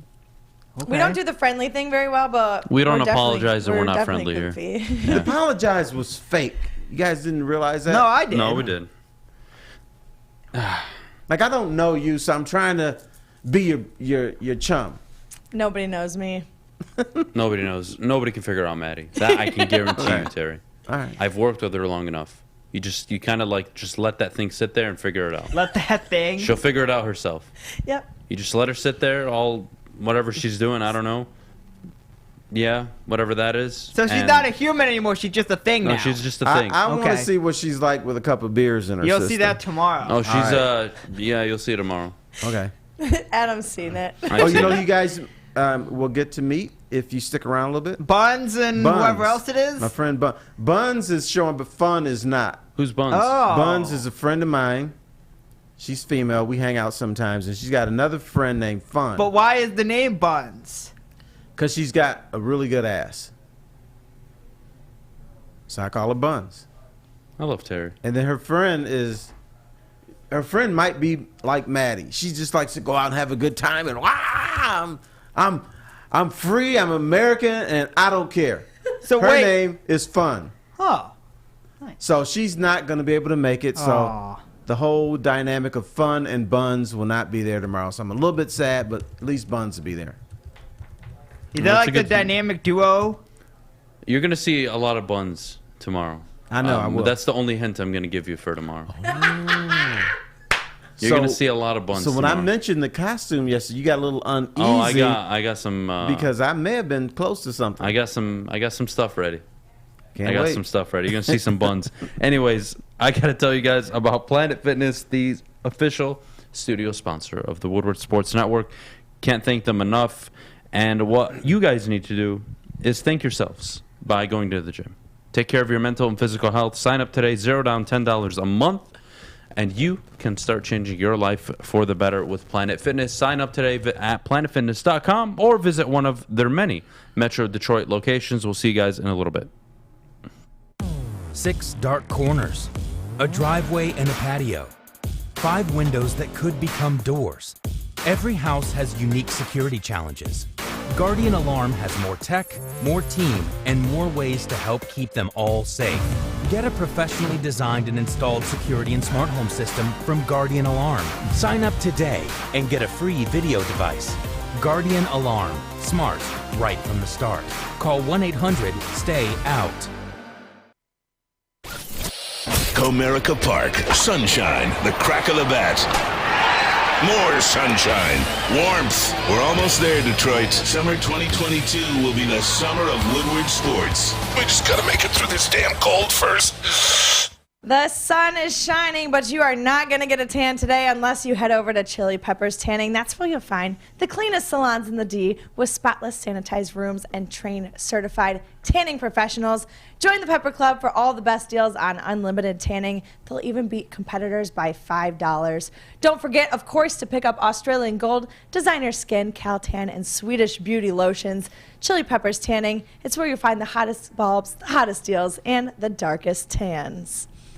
Adam, you still need to head there before you show too much skin tomorrow. Oh, Dick's out tomorrow. Dick's out for the boys. If you guys want to see, or just for let the me know. girls? Tomorrow, everything's on the table. I'm not ruling anything out. It's going to be a wild show, Terry. I'm sorry. What's going to be out? Everything. Buns, dicks. All the above. Sorry. Well, Buns will be there after the show. No, Tits Buns out during. Thursday. Buns going to be during. Not yours. I don't It's know. like sun's out, guns out. I but can't like, confirm or deny. Sun is not out. It's probably raining, but all of it out. You know the restaurant has a health code. That's so fine. You can't have. It's a thong. Oh God. He has a pee-pee cover. I have it covered, man. He has Don't a worry. pee-pee cover. Don't worry. It's gonna be a great time. Oh God. Let's talk about opening day. We have Okay. to. Terry, what are the must-hit pre-game spots? And Maddie, this is a question really for everybody Brass in the room. rail. Well, the brass rail is obvious, but beyond that, Tin roof. yeah, love tin tin roof roof. is a lot of fun. The only bad thing about the tin roof is when the little There's nothing bad hornets about come the out. tin roof. The little bees come out. You scared of bees? When I'm drinking. If you drink enough, you don't even notice they're there. Okay. Then there's nothing wrong with the tin Wait, roof. talk about the Charlotte Hornets. But I'll hit that, and I want to go to Union Assembly because they're gonna have some music, and I'm familiar with their food from in Clarkston and down the street here at some of the other Union places, which is good. And then I always like to go to Harry's Detroit because Harry's has done something that nobody was able to do. When the Illages built LCA, they wanted to clean out that whole area. And Harry's is still there on their doorstep. So you got to go there and give Harry's some love. So I'm going to go there. So those are my hot spots that I'm going to hit. You guys are not going to believe me when I say this. We will. But I am ashamed of myself. Oh, maybe I don't not. have any spots downtown. Oh, that's not that What? bad. I've never really before working here, I never really hung out downtown. I was always working, and I worked overseas for a little bit, and then I came back, and I always travel, so I was never really like familiar with the downtown scene in Detroit, so I don't really have a pregame spot. Well, you're a worldly guy then. That's nothing to be ashamed of. Yeah, I know the spots, but I'm not. It's just not my spot. I'm not there as often as I should be, probably. So shamefully, I have 0 pregame spots for the Detroit Tigers. Usually, how I go to a game, I have a few drinks, maybe pick up some food, then go to the stadium, eat some more food, drink some more, and then I go home. You know what you should do? Like a normal Go person out, should. Enjoy yourself. Have people gather around you. And come up with an entourage. You'll have fun. Yeah, but you have to understand why Oh, I no, don't. I ride solo. Yeah, I'm more of a solo guy, but ever since I started here, I go out with security. Because after 5th Avenue, Terry, I can't. The hippos are everywhere, and I just never know where they're going to come from. Well, I get to go out with the heavyweights after the show tomorrow. Oh boy. That should be fun. Yes. But yeah, I don't have any times. pregame spots. I don't have any like low-key spots that I go and grab a burger at. I just don't. It's not my thing. I usually, if I'm going to a game, I'm just going to the game, and then I'll hang around downtown maybe a little bit after, and then I'll go home. But You know what that's we about need it. to do? You need to hang out with me on a Lions day when Oh, I God. don't go to the game. Because I go to all my little spots, and that includes the brakeman, which I, I call like the brakeman. beatman. The only thing the brakeman is you have to have tokens to The get your beer and tokens drink. is so I don't stupid. like that. Yeah. It's so stupid. But you know, they have a guy there that sells you the tokens at a discounted price if you can find him. Oh. Like a hidden You got a gem. brakeman guy? Yeah, I got a brakeman guy. I mean, he's Dang. a guy. That's what he does. I need me one of those. It's like, how much is this token? $8. Ah, I give it to you for $6.50. Yeah, guys, tomorrow be careful, by the way, when you come down to the brass rail. And be very careful. Because hippos you? everywhere. No, hippos everywhere. You don't want to get caught on one of their stampedes. It's very dangerous. So I just advise all of you to be very safe out there. Be cautious when you're at the game. Always look over your shoulder. Make sure there's not a I hippo do within that 20 feet. everywhere. If it's anywhere closer than 20 feet, you're in trouble. Run for your life, okay? Yeah, but That's you know my what? advice. For opening day, the fine women come out. I Do think, they, though? Do they? I think the hippo scare. The hippo come out for opening day because they know a lot of people are going to go, and they're trying to mate. And, you know, you ever see the National Geographic stuff where there's some birds? We've all seen it. And they like basically do a dance routine, and they compete with each other. They do a dance routine together, and the one that has a better routine gets to smash the chick. Swear to God. Oh, man. It's insane. And with these hippos, what they do is they eye food, right? They look for the person or the guy that has access to the food. The food is the goal here. It's not just about mating. Mating is how you eat them up literally. But regardless of the point. What is happening? I'm explaining biology here. Yeah. Can I give you a little piece of advice? Yeah. Do not carry an entire pizza around with you. Oh, I know that. I learned from You experience. can't because I'll be too close. I'll eat it all. Hippos will take you a slice at a time. They just go. No, they'll take the whole hand. I have it in my hand. It's all gone, dude. No. So they take I've the pizza experienced and it. your Yeah, hand. I've experienced it. Fifth Avenue, the whole building was shaking. I thought we were gonna die. Maddy clutched my arm. Oh my This God! What's gonna traumatized you happen? probably for the rest of your life. Oh, absolutely. Now I told you, 20 feet. That's the max. That's the closest you can get to me now if you're a hippo. 20 feet. You know what's gonna happen to Adam? Then I'm running He's gonna for my be life. 90 years old in his little deathbed. He's gonna be saying, "Hippo, hippo, hippo." You should go on a safari trip one time. You should. Go see where they were originated. South Africa. You can go down there. That's where all the hippos originated, Terry. By the way, does anyone actually go to opening day? Like Yes. the Yeah, game of course. itself? Yes. Okay. It's like I thought you were gonna be there. Well, I'm talking about the game. Who cares about the game? Like, does anyone go to the actual baseball game? Like, there's a game. I don't know if you guys know this. Tigers and the White Sox. Pretty Yeah. big game, actually. All you gotta do is buy a ticket. A lot of people do, but wait, why are you hiding? Fish, what the hell are you doing? But here's the thing: there may not be a game tomorrow. Yeah, that's not going to be Oh, this weather thing, by the way. You know what? They're We need gonna to end talk up- about this. Could end up canceling it while we're down I'm there. so sick and tired of this weather stuff. All right? I've had enough of it. Oh, no. I'm tired. I don't care if you believe in global warming or not. All I know is I can't enjoy baseball because of this stuff. I don't know what's going on. All right? I don't know if the sky is mad at us. I don't know. All I know is the weather sucks, Terry. It does. And it's so inconsistent here. And that's kind of going to bring us to the next point, which is Comerica Park. It was ranked as a bottom 10 ballpark. Yes. I don't consider it a bottom 10 ballpark. I was a little shocked by that. Maybe my standards are pretty low, but when I go to Comerica, I have a good time.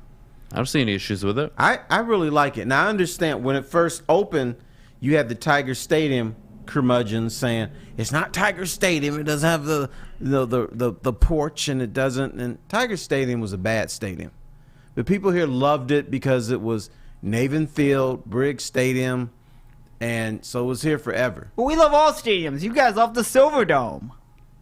Silverdome wasn't around long enough for you to love it, and the Lions weren't good enough for you to love it. For instance, Joe Louis Arena is was one of the worst arenas in the National Hockey No League. press box for a little while. There was no press box, and I am 5'10", and when I sat in the stands, my legs hurt because I didn't have enough room. And between the aisles. Now I hate to think if a guy is 6'3", 6'4", sitting in a chair at Joe Louis Arena, what he felt like. Because I felt cramped, and I'm not that tall. Getting turtle, better watch out for D-Mac. But why do people love Joe Louis Arena? Because of the memories of the Detroit Red Wings. Red Wing fans deserve better than that dump. First of all, when you walked into Joe Louis, I'm sorry, I'm getting off the track. stairway. No, you're good. You're good. I'm chilling. Before the stairway, it stunk. There was a sewer out there that smelled like dip. Then you had to go up the stairs, and you may or may not die and survive fall. that. Yep. Every time I went up the stairs and down the stairs, I thought this was my last moment in life. But as far as Comerica, I love Comerica Park. My favorite part of it is left field. I like going out there, and they got a little bar out there. You can watch on TV or watch the actual game. And so it's and I heard they changed it this year. So I'm curious to see how they changed it a little bit. But I like going out there. I like going out center field. You just go out there, watch the game, meet people. I met these guys who were rugby players. I called them the rugby boys. They were crazy, and they're screaming for the Tigers to go beat up people and stuff. So it's a good people watching and people meeting ballpark. So I don't understand how it's the 10 worst in baseball. But maybe I should understand it, because when you listen to writers or read writers, their whole thing is tradition. Yeah. So I am sure they got Wrigley Field, Fenway Park, Wrigley Field, maybe the old Comiskey Park. No, it's not. They got a new stadium for the White Sox. I bet you got a bunch of the old stadiums. Now I heard Dodger Stadium sucks, but they got it in the top 5. Well, because it's the Dodgers and the history of it. Right. But I heard it's just not a good stadium. It doesn't look very good. Looks tiny. Yeah. Run down. But you know what? Maybe we shouldn't be offended. I tell you, the one arena, when I was covering the NBA, everybody said it was great. The fabulous Forum. Oh. That arena stunk. Was that the Bulls? No, that was the Lakers. Oh. And Chicago Stadium was a dump, too. Okay. But people loved it because of Michael Jordan. But when I went to the Forum for the first time, I was like, this is it? But they make it sound so glamorous and so great. So I'm gonna guess this is what's happening with baseball. There's no way that Comerica is one of the 10 worst in Major League Baseball. Well, I'm excited for opening day tomorrow. You can probably find me on the Pepsi porch during the game. That's my favorite spot. But we do have to go to break. But before we go, Adam, could you please tell us about our event tomorrow? Our event, opening day is tomorrow, and I'm going to be dressed up, and so is Maddy. And you guys aren't ready for it, I'm telling you. 8 to 10, morning show is going to be live at the Brass Rail. 11 to 1, Big D Energy down at the Music Hall. And, of course, from 2 to 4, back at the Brass Rail, the bottom line, live. It's going to be a party. We're going to be having fun all day. Maddy's going to be drinking all day. Terry might be dead by 2 o'clock. Guys, you're not ready for tomorrow. It's going to be a fantastic time. Come out and say hi, and we'll see you in a little bit. Life is full of hard choices. We're here to make one of life's biggest decisions as simple as possible. My name is Christina Gennari, and for over 20 years, I've helped hundreds of families buy and sell homes. We cover all of Metro Detroit and more, from large luxury homes to starter homes.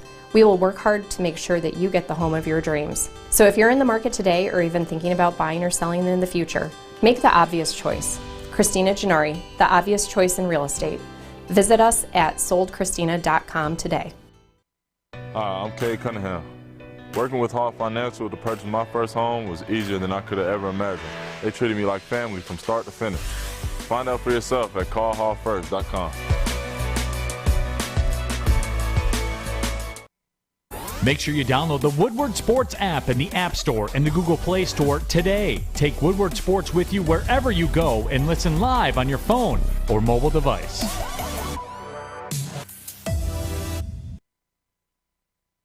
You guys are looking for 3:30. something fun to do. Look no further than the Fulling Warehouse in Hamtramck. It's the home of the original football bowling pin game called Fulling.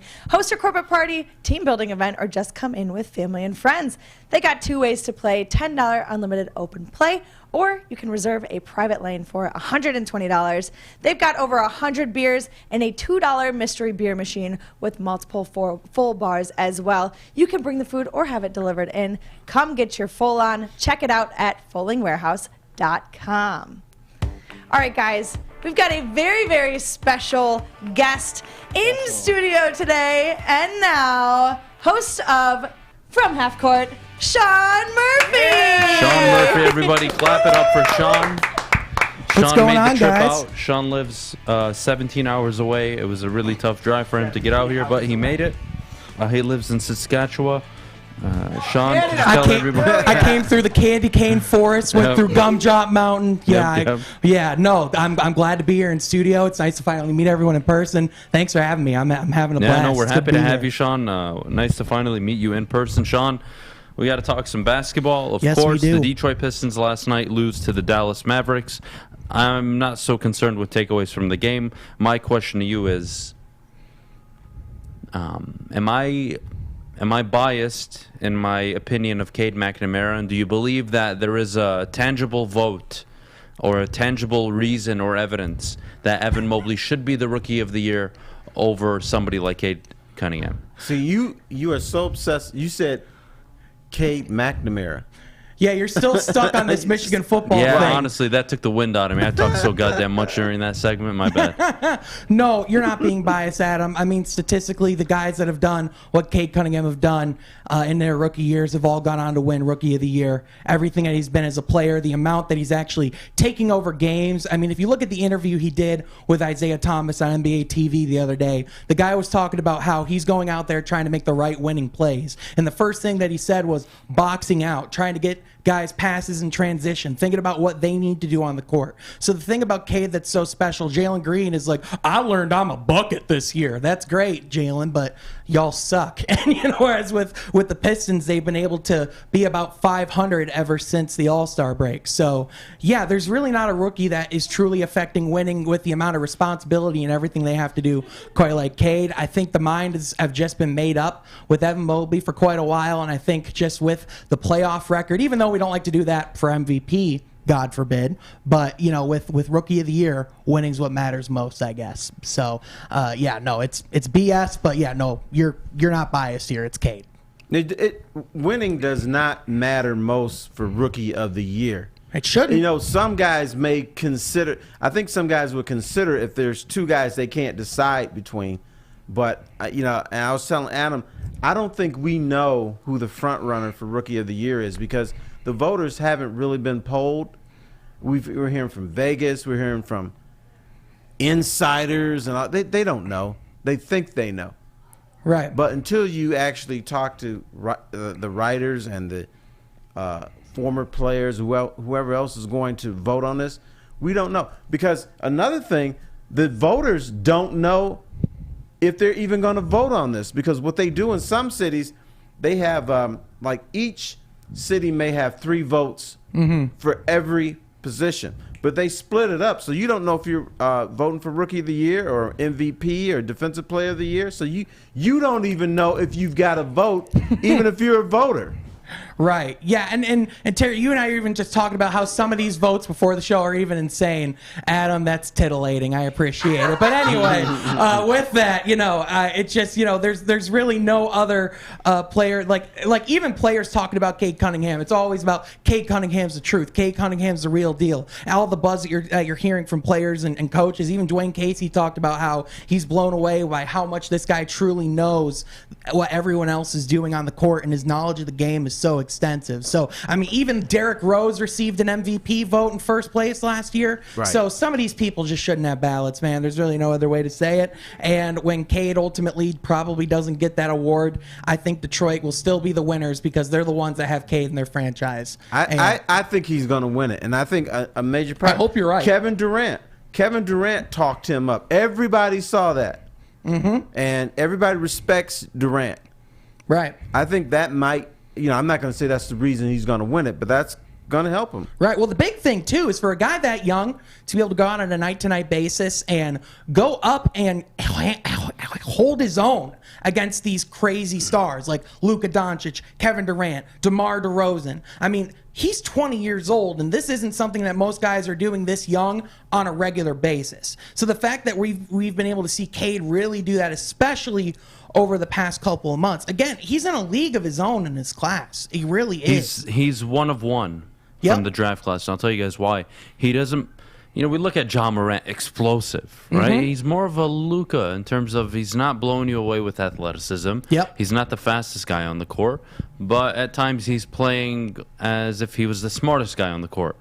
And just the way he plays is so different. It's unique. It's just not what a rookie does year one in the NBA. I know the NBA, you can score more in today's league. I know it's more offensive friendly, but I'm sorry. 17, 5, and 5, the 10th rookie to average it if he finishes the season strong. It's not a debate for me. His 8th game of 25, 5 and 5 last night. If you look at the box score and look at Luka Doncic and Cade Cunningham both, they almost had an exact same game as far as like what they were doing out there on the court. But the difference is Cade's more of a defensive threat, and I think also he just has more of that dog in him. Obviously, Luka Doncic is a great player. Luka might have the highest ceiling of almost any player in the NBA right now, just as far as where he can be. But Cade Cunningham's not far behind him. He might have one of the most complete games for a young player we have in this entire association. He is the most complete rookie to come out, I could argue, in the last 6 years, maybe. Yeah. You can look at Luka, Trae Young, some of the guys that come out really good, but did they have all of this? Luka, he still struggled defensively. Trae Young, defensively, not really a concern, but at the same time, does he have an inside game, a mid-range? And as a facilitator, he's very turnover prone. Cade is just unique. I don't know how to describe him. Yeah, he's just different. He's mature beyond his years. He's a high character guy. The guys around him all are like, that's our leader, that's our franchise guy. The fact that they're willing to give the guys He never sweats. Nope. I haven't seen him sweat one time, Terry. It's that vegan diet, man. I tell you, whatever's in the vegan beans and cornbread for Cade Cunningham, it's working out pretty well for him. However calm he is in the first quarter, Terry, he plays the same way in the fourth quarter. He never changes his game. He never gets pressured under the moments, and he's always making the right decisions. He might be more calm in the fourth quarter, to be honest with you. That might be when he feels most at home. Just the way that he attacks and the way that he wants the ball towards the end of the game, like that's when he really shines. And so to be able to see him in those clutch situations and not only to want the ball, but to excel with the ball in those spots, I mean, what more can you ask for? But the other thing that you have to throw in there is the mentality. Yes. If you told Cade Cunningham you can only average 15 points a game, but the Pistons are going to make the playoffs, he said, okay, I'll take that. Other guys, you tell them that, they say, oh, hell no. I'm getting my points. I want to get paid. I want to be on ESPN. And, not everybody is interested in winning. But I think if you told him that, he like, sign me up. Yeah. I'll take that. Yeah, absolutely. Terry, when you were on our show last week, you talked about how Isaiah Thomas was different than any other rookie because he was coming in and he was wanting to win a championship right away. I mean, whenever you see Isaiah and Cade talk and like have those like kinds of conversations, I think just mentally it's very similar in the way that they approach the game, and I can just tell that they have like a special relationship there, So I think, in my opinion, just as far as like mentally what we're seeing from Cade, it's like it's reminiscent to me of that in the sense that he just has that killer mentality and wants to go out there and win on a regular basis, but also he wants to make those guys better around him, which is something that normally takes years to learn, but he's something that he's been able to get a lot better at as the season's gone on. Yeah, and I wonder if Isaiah and Cade have had this conversation. Both of them were told, you're not good enough to win a championship in Detroit. Somebody else should be the leader of this team, not you. And so I think ultimately, Isaiah obviously won 2 championships and went to 3 NBA finals. I think ultimately Cade is going to win an NBA title, and I'm wondering if he'll bring that up or he'll probably just let it go by because his ego doesn't seem all out of whack and stuff. Yeah. He's more focused on building a culture in Detroit and building a program and trying to help get winning basketball back in the state of Michigan. That's his primary focus, man, and that's special. I could have killed Adham probably 30 years, no, maybe a little longer than that, if I told him this. Adham, the Pistons are trading Isaiah Thomas for Ralph Sampson. Let me have your reaction. Yeah, I'd jump off the ambassador bridge. See? Killed him. See, right there, bam, killed him. He done. Yeah, there's no rookie from this class. This will always be the Cade Cunningham class. That's a guy you can build a championship team around. And Dave Bing, I haven't really said anything about Dave Bing in a while. Fuck you, Dave Bing. But he's back down. He's a good guy. That. I know he's back down. He's came out since, but yeah, Dave Bing, I don't know. It should be the header on freezing cold takes on Twitter because he said he was trying to take pressure off of him. That doesn't make sense to me. No. None at all. No, I think if anything, it puts more pressure on that kind of player because it's saying that someone that has that prominent role in Detroit, but even in the organization, is saying, no, I don't believe that you're that guy. Like that puts more pressure, if anything. For some people, it's like Dave Bing is my guy, and he said, Cade, you can't build a team around Cade, that's my guy. He's right. Right. And people that are casual, they're like, then why the hell did we draft him number 1 overall? But in reality, if you tune in, that's clearly a franchise guy. It checks every single box you want out of a franchise-level NBA player. Bam. I couldn't agree more. Sean, thanks so much for coming on. Guys, check out Sean and Jeff from Half Court. That's their podcast. Check them out on YouTube, social media. They are putting out awesome content every single day. Love to see it. They should Sean, be Rookie of the Year, too. They're too old to be rookies. No, you're never too old to be a rookie. He's 37. This is his first year doing it. I'm a brisk 37. You're absolutely right, Adam. Add 13 to 24. That's 37. Sean, you're the best, man. Thank you so much. Appreciate you guys for having me. Glad you're here. We'll talk after the show. Oh, most definitely. Maddie, shut up. Maddie, shut up. I got to tell you guys about Gypsy Vodka. Gypsy Vodka is Michigan's vodka. It's gluten-free, corn distilled, 6-time using artesian spring water. Fish. I know Liv. I know fish loves it. I'm losing my mind. I'm fasting. I'll tell you what, the second I can break my fast, I'm having a drink. 4 Same with a.m. Gypsy Vodka. I don't care. Gypsy Vodka, drink it anytime. It's locally owned and operated. It's a damn good drink. It's a smooth drink. Shut the hell up, fish. We'll see you after the break. You asked for it and we listened. The Seafood Festival is back at Big Boy, including a Friday night seafood buffet. Catch it while you can, available at participating locations until April 24th. Also available, the new fish sandwich. We'll see you at Big Boy. Hi, my diamonds. It's Crystal with an X. You want to get hot and perfect like me? Here's my super easy routine. Drink at least a gallon of water before you wake up. Attach a weight to everything in your house. Sell your car and just sprint everywhere. Scream when you exhale. Don't follow Crystal with an X. Do your own thing at Planet Fitness with tons of equipment and free fitness training in our clean and spacious clubs. Join now for just $10 a month and cancel anytime. 3 NBA championships. Detroit fans were there. 11 Stanley Cups. Detroit fans were there. 4 World Series wins. Detroit fans were there. And that one Lions playoff win in 1991. Yeah, Detroit fans were there. Woodward Sports, where the fans are.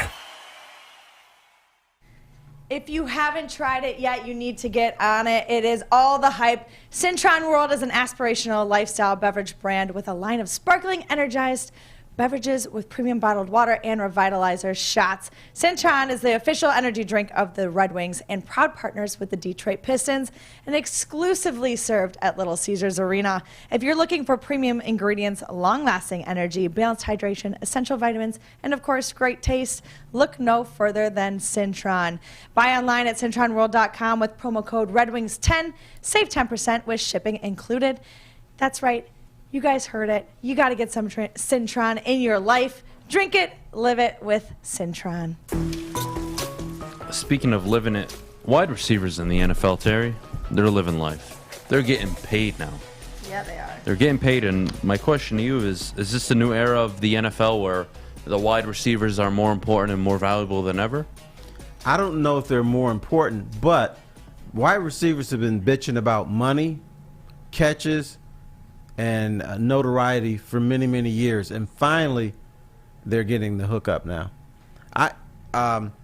In a league where defensive backs can't really do their job, I think wide receivers are very, very important. And I know some people don't draft a wide receiver high. Well, if you don't have one, yeah, you should, because you can't really guard them, because defensive backs, if they touch them, there's a penalty. If they go over their back, it's a penalty. If they breathe on them, it's a penalty. So that's why the wide receiver is getting so much money, because you can't do anything with them. They're 6'3", 6'4". D-backs are 5'10". It can't be physical with them like they used to. So a wide receiver should be dominating the league. And yeah, they should get paid too. That's the way I look at it. Adam, you should go be a wide receiver. Get paid, brother. I'm white. I'm not fast enough.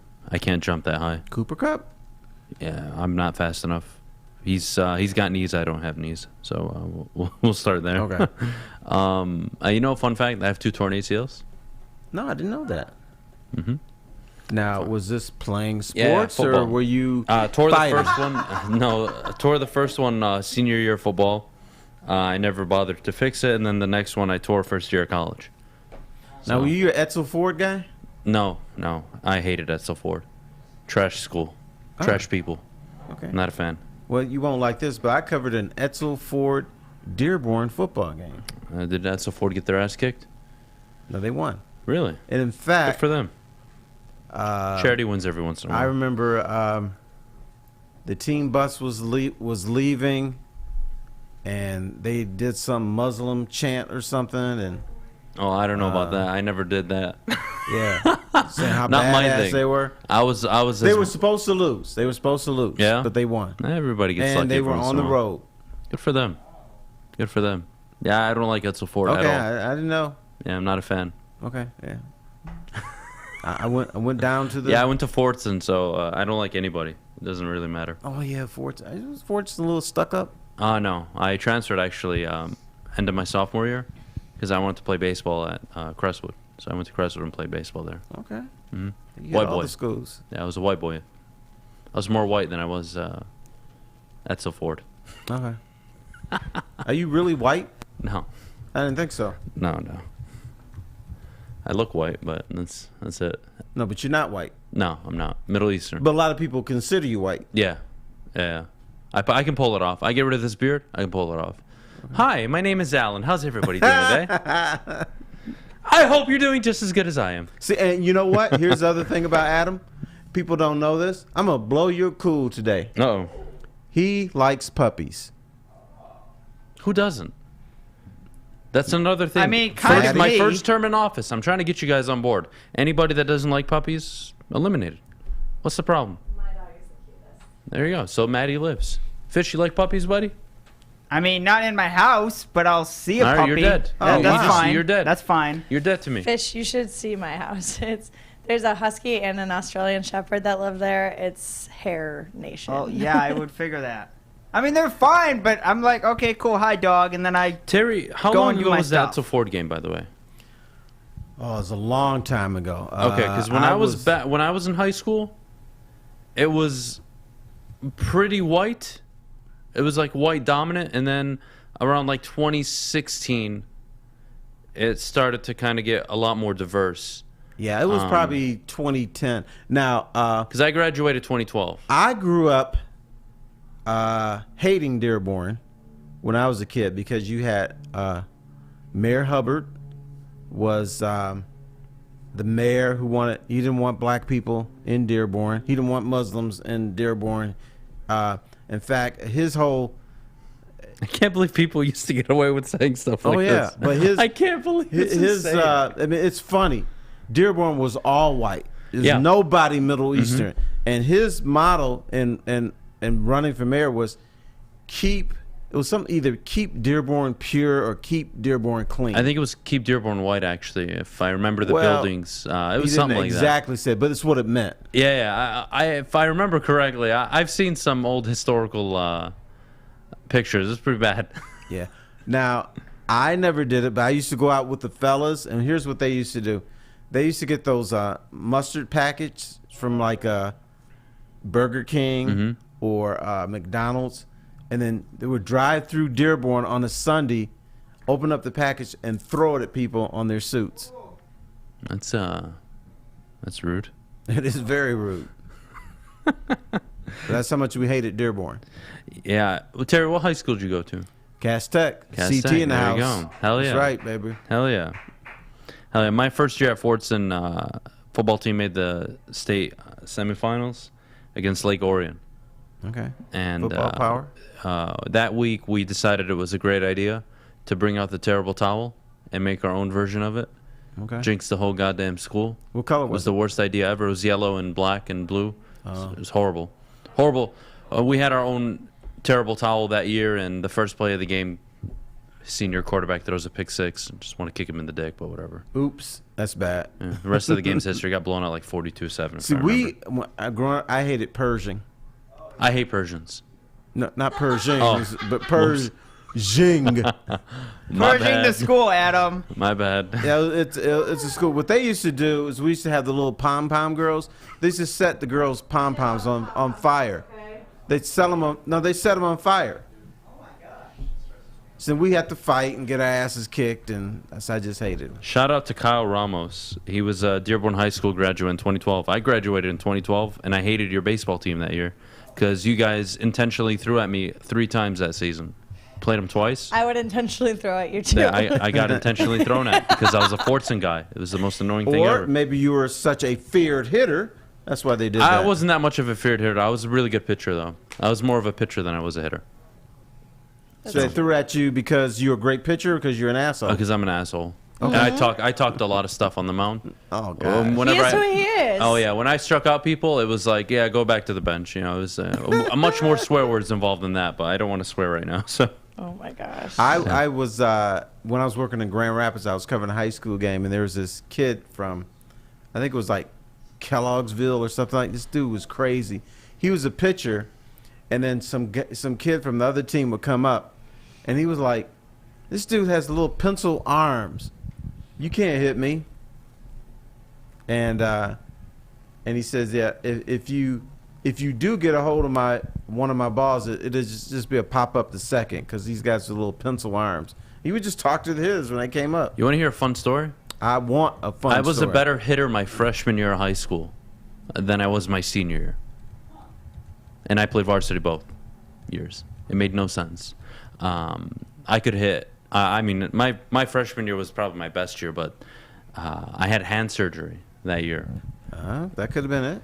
And what ended up happening was I lost grip on the baseball bat because I couldn't fully close my hand. So I kept hitting like shit, basically.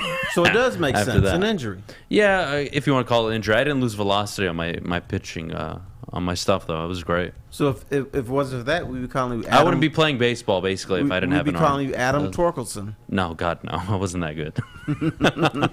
I wasn't that good. The best sport I was at, I think my best sport was football, though. Okay. For sure. Linebacker? You look like a little linebacker. No, God, no. It's quarterback. Oh. Oh. That's Fun why fact- we're supposed to be partners for Fun bowling. fact, Coach Moran can vouch for this. I was Terry. I was the white guy back in the day that could run like a black guy. That was the Coming MO on from me as a Adam's quarterback. mouth. I was like one of those dual threat quarterbacks. You were if the you wanna call Lamar them. Jackson of high school No, football? God, no. I was not that good, but I was like whatever. I was decent. You know? Cam Newton? Were you more like Kate McNamara? No, JJ McCarthy. Or Please JJ God. McCarthy. Okay, JJ that's why McCarthy. you love Please him. God. Because when you see JJ play, you see yourself. Oh man. Well, guess what? We got to go to break because we need to get to this mailbag. But before we go, could you please tell us about our friends at Lady Jane's? Lady Jane's, guys, it is definitely awesome to get off the air every single day and take a deep breath. And I get to go make sure I don't look like a grizzly bear most of the times that I'm on the show. And I highly recommend you get to Lady Jane's Haircuts for Men. Find the closest one near you and let them treat you like a king. Open 10 to 8, 7 days a week. You can walk in anytime, relax, and watch your favorite team play. And before you know it, your hair will be game ready. Get to Lady Jane's Haircuts for Men. Open 10 to 8, 7 days a week. Walk in anytime. It's wicked awesome. Everything that we've hoped for, finally. He's going deep, right side. Oh, that is Edwards out there. He goes up in the air at the goal line. Hey, it's Brandon Edwards here, wanting to welcome the sports marketing agency to Woodward Sports Network, to the family. Glad to have you guys. For the last decade, the sports marketing agency has literally leveraged athletes around issues such as mental health and substance abuse.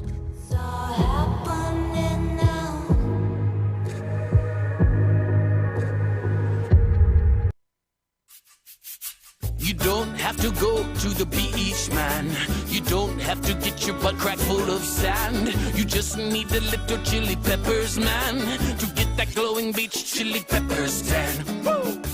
With 26 locations in the Metro Detroit area and more coming, Chili Peppers Tanning is where you'll find the cleanest salons in the D. Join the Pepper Club for the best deals on unlimited tanning. Head to chilipepperstanning.com. You just need a little chili peppers, man. Baseball, beer, babes, more beer. Opening day live from Brass Rail and Music Hall Amphitheater with Woodward Sports. Well, guys, this show's almost over, and all I can think about is what I'm gonna eat.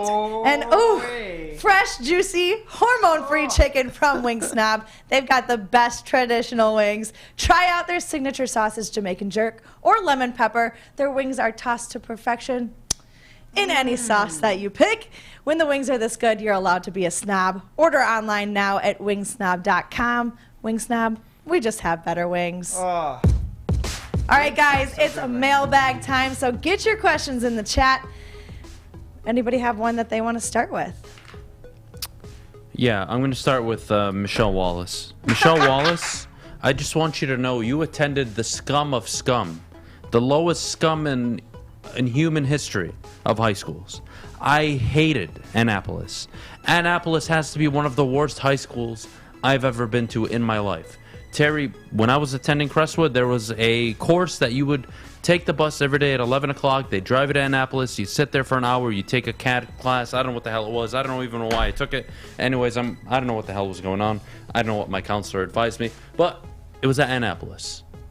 And I still remember to this day the jackass of a teacher who used to play some of the weirdest music I don't even want to say the word because it'll probably get us canceled. Anyways, the point is, this dude was an asshole to me because I wasn't from Annapolis. I was, the white kid from Crestwood, and our schools didn't like each other.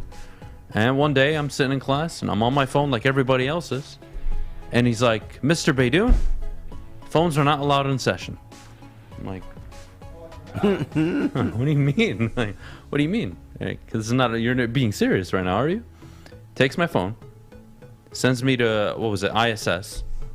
So I sit there all day. Okay. And then they don't let me leave the school with my phone. My parents have to go to a school I don't even attend and pick up my phone. Oh, and you have to understand, that I come from a sucks. Middle Eastern family. Mm-hmm. And I want to say I was a junior that year.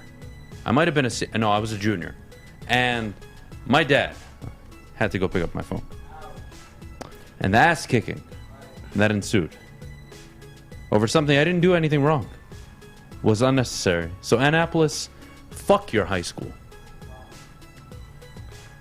Amen. Had to get that off my chest. Now, I don't think I've ever been to Annapolis. Thank God. You did yourself a Does it favor. have a bunch of circles? I don't know. I don't remember. buildings It's or too something? trash of a school. I can't remember. All right.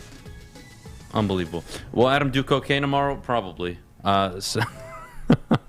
Terry, rate your I'm going first to week. prevent Adam from doing cocaine tomorrow. Terry, give everybody a rating of your first week here with the new crew, likes and dislikes. I think that question should be asked to them because I feel like I'm kind of the newcomer.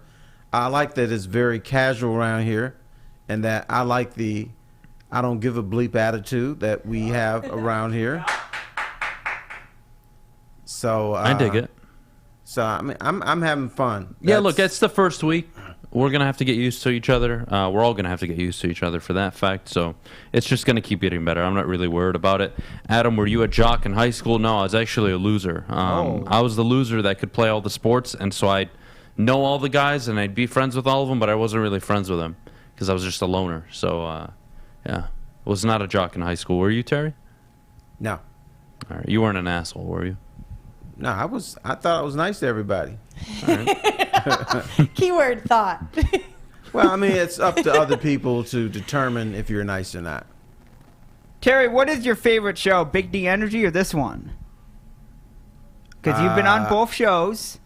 I've been on both. Do you have a favorite? No. Oh, darn it. I'm just doing stuff. So they're both very fine shows and shows that I've had a good time on. All right. Well, and Big T Energy doesn't have Maddy, so. I know that's right. Hey. Question, assuming the Lions don't take a quarterback in the draft, do they have to take one next season? Absolutely they do. They absolutely must. If they don't, again, they can wait, and they can continue to wait, but eventually you're going to have to solve that problem, Terry. And they have a lot of draft capital next season as well. If there was ever a year to move up in the draft, it would be next year given the capital you have. I don't see them moving up this year. Unless Tom Brady decides to play here. He won't. Or Aaron Rodgers. He won't. Oh, you heard the rumor that Detroit fans started. The Detroit fans are Let me not start. I don't want to crap on these guys with one minute is not enough time for me to talk about the city of Detroit. Stafford was going to come back before he signed his extension. They did the same thing about Antonio Brown a few days ago. Well, that wasn't just Detroit fans. That was the bottom line, too. Oh, my God. Well, yeah. It's going to happen. Like, no, it's not. Why would he want to come back to this bum place? Why? Right. He's just escaped. No, I'm not talking the city's a bum place. I'm talking about the franchise. Until it's a winning franchise, stop this nonsense. Guys, thank you so much for the show. I hope I wasn't too, I don't know, stubborn today or rude. Don't even apologize.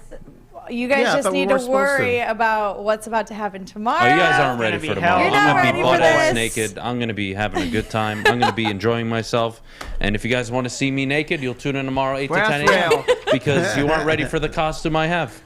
Bye, everyone. Bye, everyone. Watch some baseball opening day, Masters. Oh.